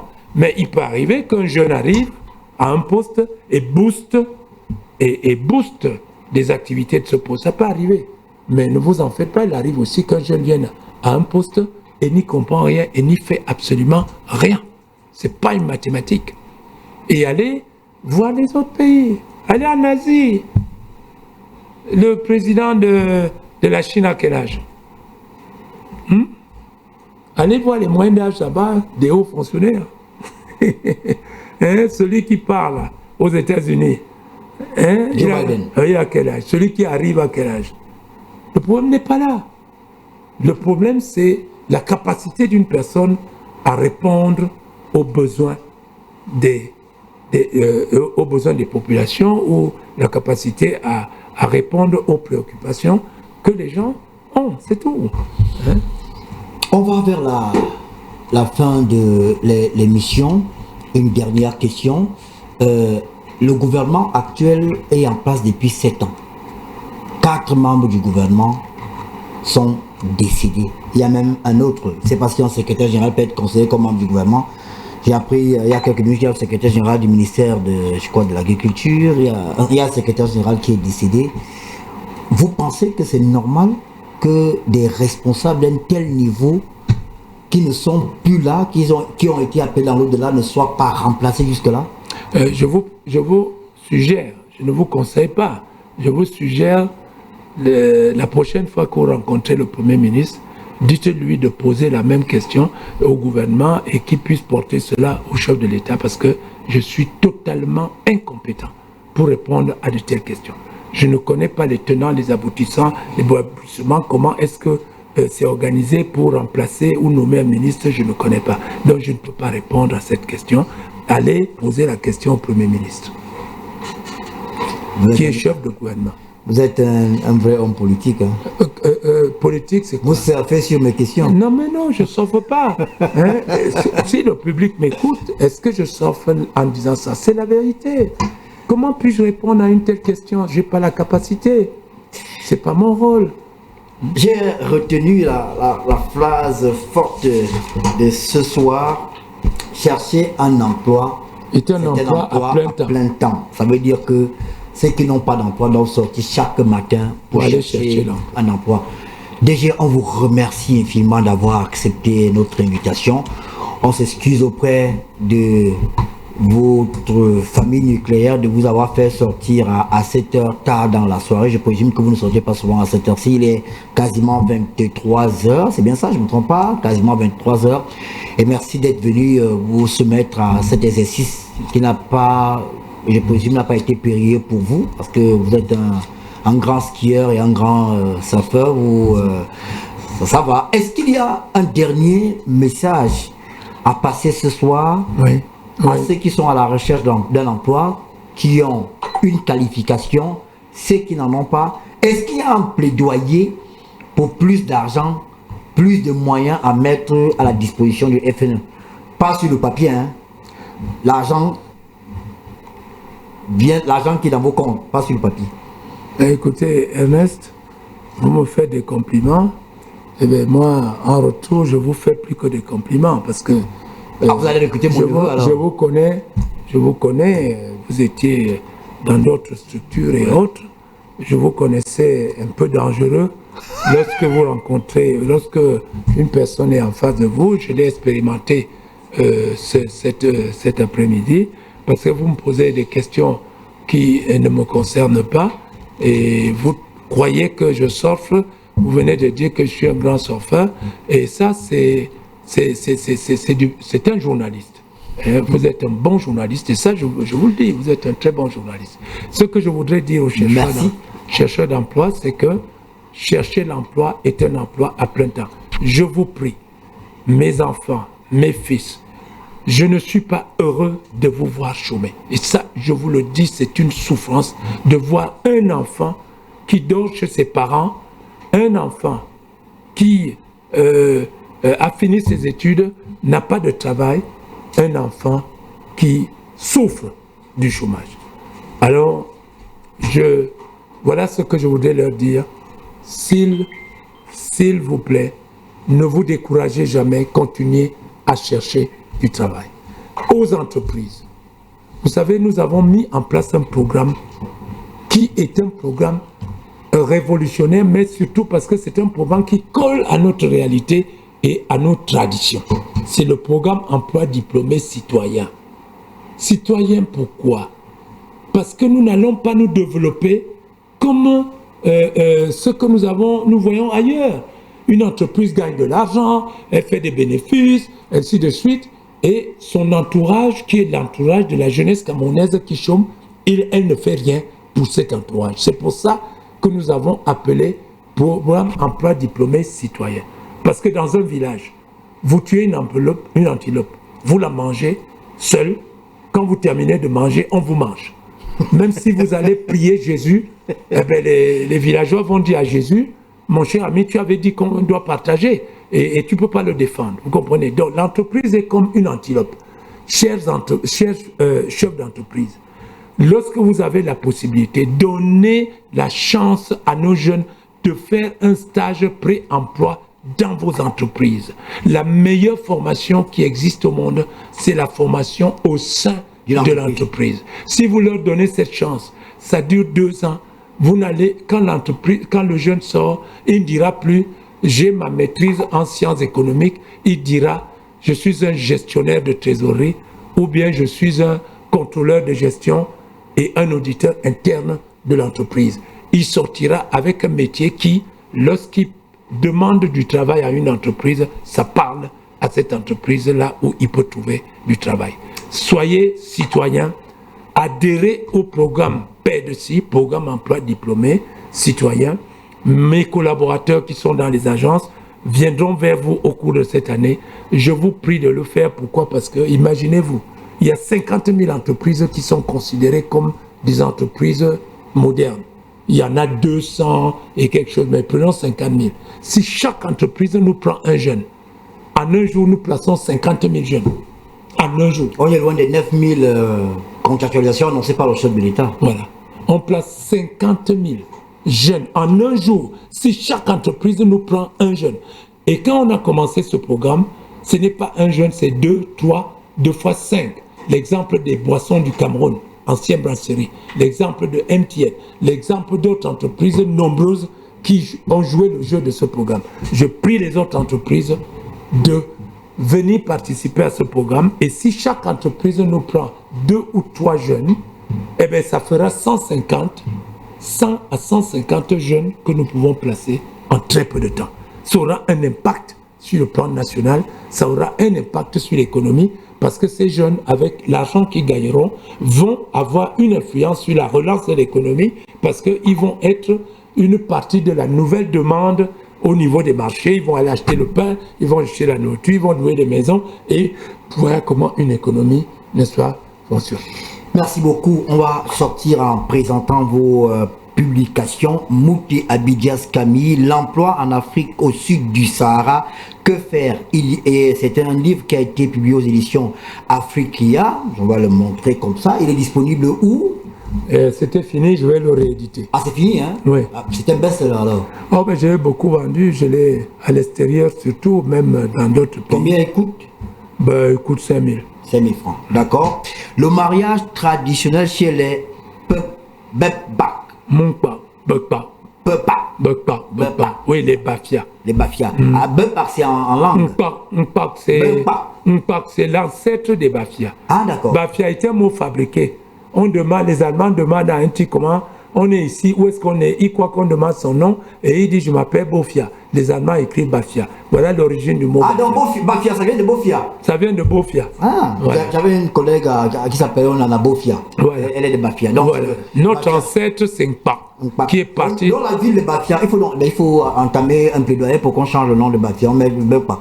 Mais bien sûr, ça se fera. Je vais vous aider à... Merci beaucoup.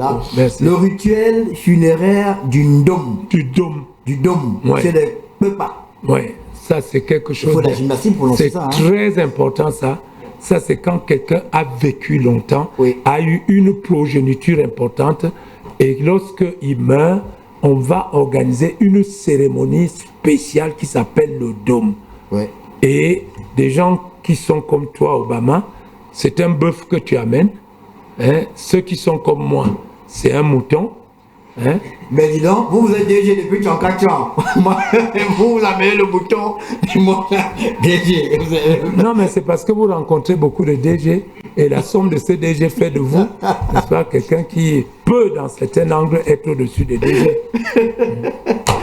Je vous remercie d'avoir été là. Je rappelle que demain, on va organiser une émission pour faire le service après-vente de cette émission, l'émission des Églisiens de 10h à 12h. Et on reviendra sur les sujets qui ont été évoqués. Si on va recevoir les messages, on va vous les transférer à travers Monsieur Ndiga José, qui était avec nous ici au studio. On profite pour remercier Xavier Messier qui a aidé, qui nous a beaucoup aidé dans la préparation de l'émission et qui nous a permis également que vous soyez là. Vous prenez l'engagement de nous envoyer Mbabouté. Oui, je vais lui en parler. Ah, s'il refuse, vous ne pouvez pas... Mais vous avez dit que de temps en temps, il m'aide. Voilà, Voilà ce qu'on pouvait dire sur le... S'il m'aide, ça veut dire qu'il y a un bon contact entre lui et moi. Comment vous avez trouvé le sujet de B-News? Ah, mais c'est bien. C'est dangereux sur certains coins, mais c'est bien. Mesdames et messieurs, voilà ce qu'on pouvait dire sur le sujet aujourd'hui. On remercie infiniment le directeur général du Fonds national de l'emploi qui a accepté de venir ici. Et je disais à Xavier Messi ce matin, quand on préparait l'émission, que ce serait une émission, une interview démonstrative. C'est pas une interview contradictoire parce que il était question que vous parliez aux Camerounais, que vous leur disiez ce que vous faites. Je pense qu'aujourd'hui, tout le monde sait désormais ce qu'il faut faire. Au FNE, il y a 1, l'intermédiation, allez vous inscrire si vous cherchez un emploi. 2, il y a la formation, si vous êtes bachelier, on peut vous donner une formation spécifique. 3, il y a la création d'emplois, si vous avez un projet, allez le présenter au FNE. Et enfin, il y a des annonces là-bas qui montrent s'il y a des demandes d'emploi. On a surtout retenu ce soir qu'être... Chercher l'emploi. Chercher d'emploi, c'est un emploi à plein temps. Voilà. Alors si vous restez à la maison à dire que je suis chômeur, c'est qu'il y a un problème. Merci, mesdames et messieurs, d'avoir suivi le programme. Merci à Armand Ocol qui était là, Xavier Messier, J.D. Angoula, Junior Onana, Odilon à Tangana. Merci également à Théon Kenken, Loïc Nana, Landrine Tcha, tous qui ont travaillé derrière pour la production de cette émission Obama Time.